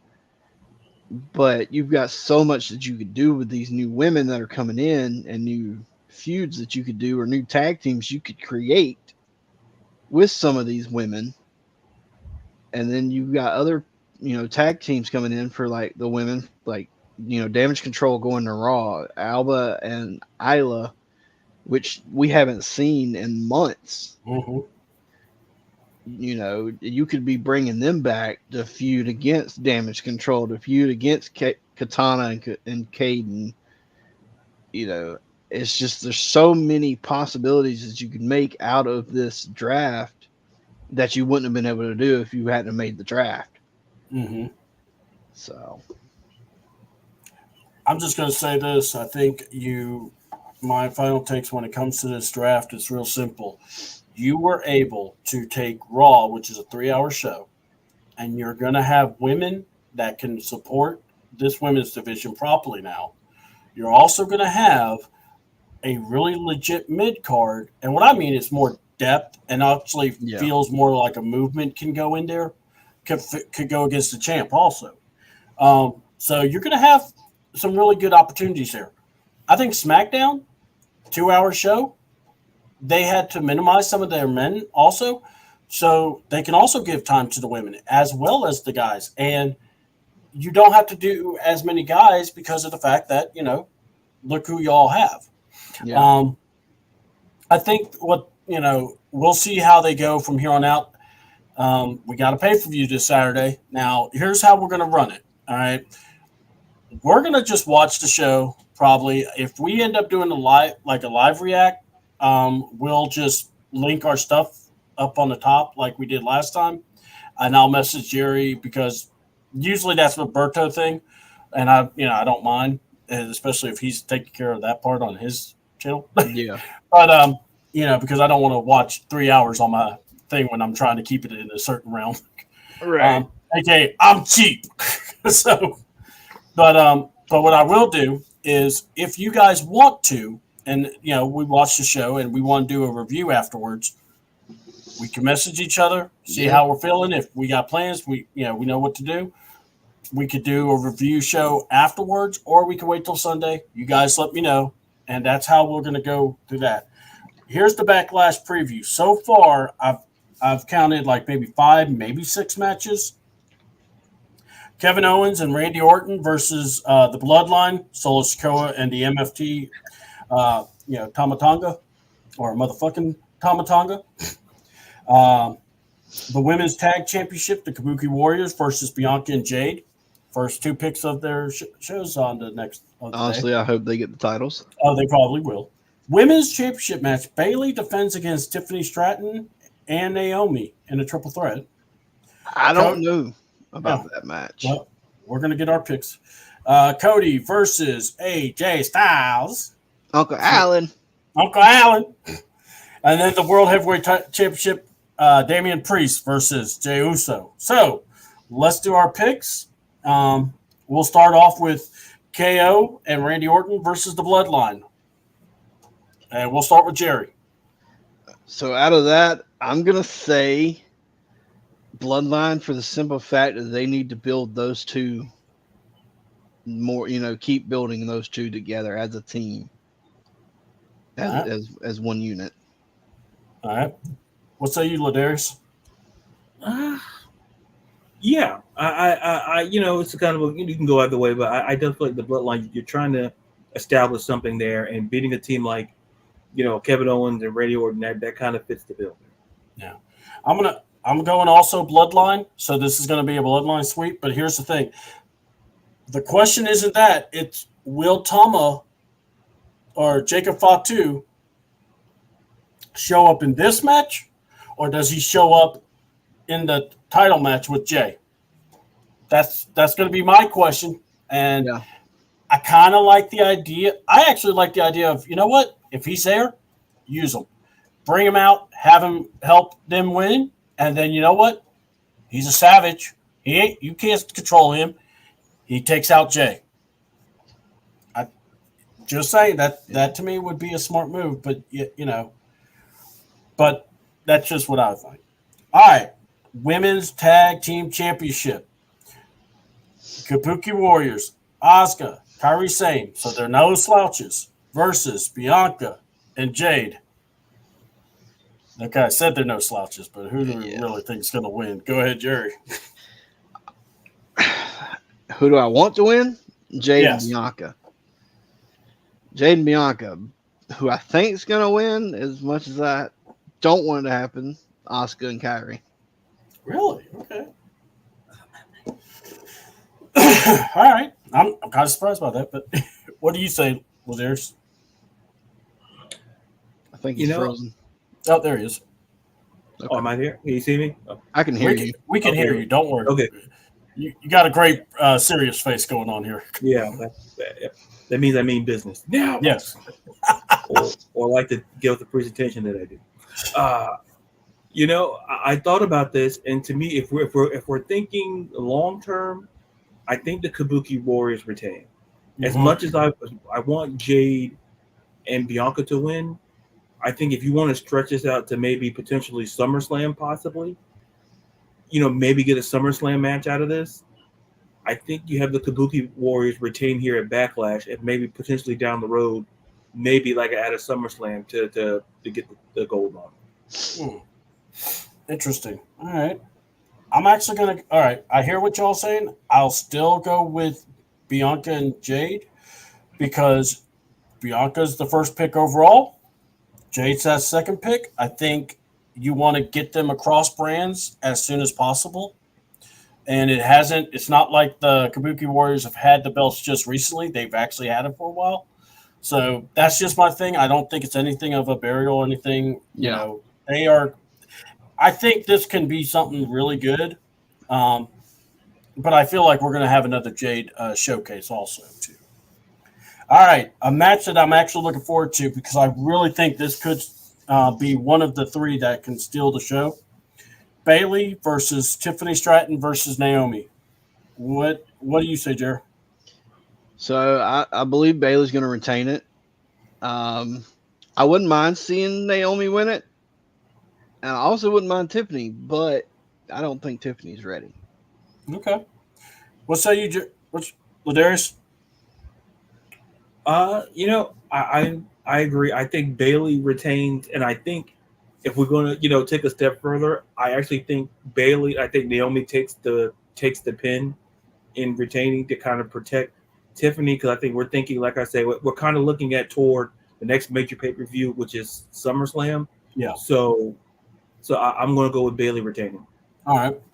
I'm going to go with Bayley. It's going to be a clean sweep on this one because I think if they're going to shock us, Tiffany will win, but I just don't see it. And it's nothing against her. It's just give her some time. Let's get some long-term into this.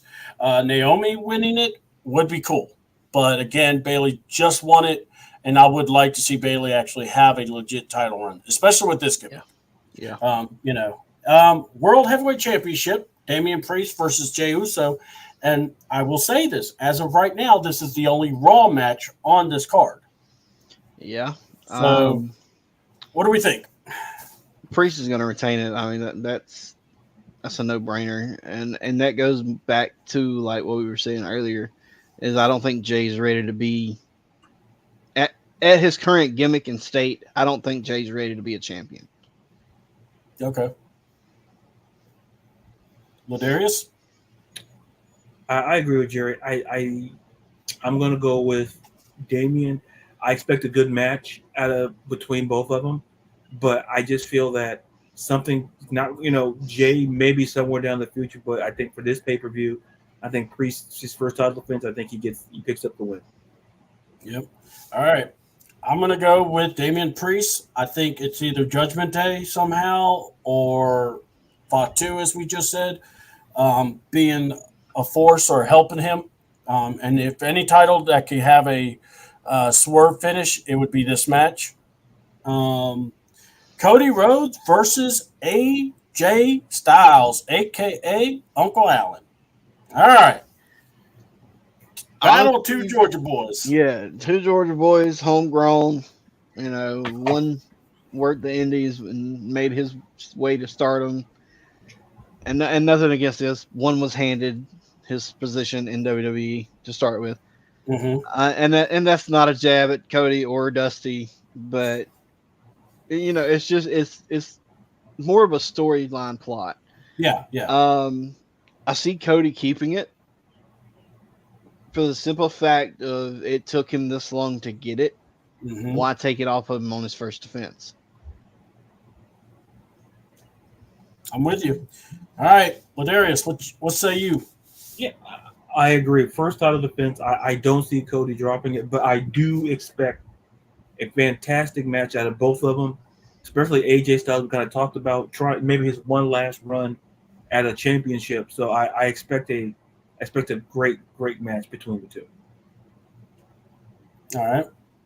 Here's what I'm going to say. Cody Rhodes is winning this match.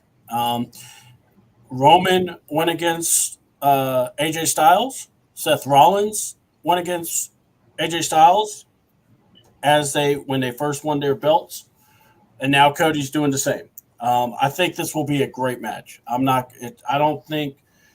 I think for a main event, this match can really just go off on some good moments here.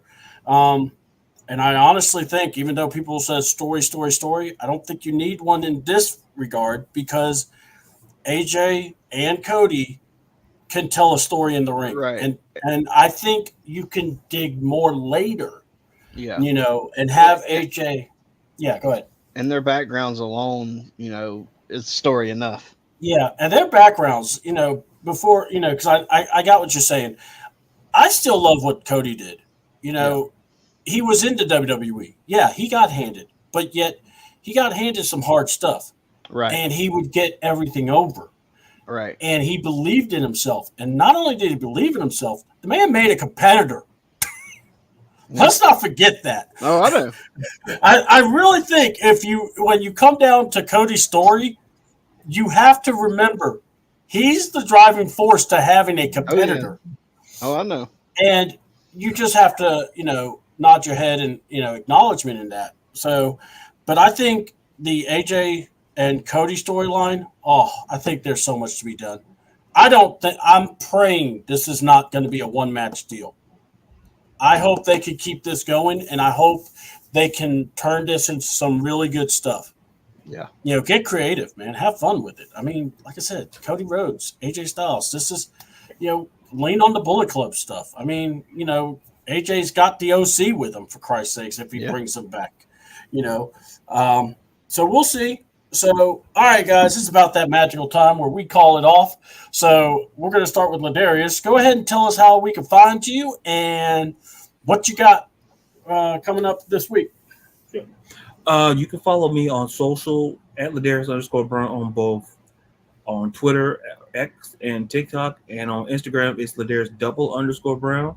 I have maybe one or two. I know I have one new episode of the Sports of the World podcast coming, potentially two coming down the pipe, and maybe an article coming along the pipeline as well this week. Cool. Send me the link to your stuff, dude, because I would like to check it out, if you don't mind. Absolutely. All right, Jerry. Lone Wolf, what you got? So you can find me mostly everywhere, either as Viking Gaming 91 or on Facebook as the Lone Wolf Jerry Nelms. My weekends for the next week are pretty open, other than the 11th and the 18th of this month, and then that's about it for me. Y'all book this man if you want. He Right? Book me. I can do everything. Yeah, he can. Well, almost everything. Hey, he can also do the Okada or Okody if you like. He can be the Okody for your show. Or a pretty nice rainmaker. I mean, hello. So, all right, guys, you can find me. I will be on this channel at C28. We will have, like I said, it just depends. Either we do it on Saturday or we can wait till Sunday. I'll talk to the panel. We'll discuss it. And then also we will I will be on later tonight with Talk Your Ish with Ron and Dennis, and I believe Miss Chocolate Girl too, as well. We'll talk the draft and NBA as well. And check me out on the eye test tomorrow if I'm not passed out of sleep. So, again, I'm C Double. I appreciate everyone being a part of the show. We thank y'all for sticking with us. Hit the like button. Please subscribe to the C28 show. We're going to be trying to do some more things, get some more interactive stuff going on, especially on Saturdays. So this is going to be our first PLE show, so we'll watch that and we'll give you all our takes afterwards. So after that, I'm C Double. That's Jerry. That's Ladarius. We're out. Peace.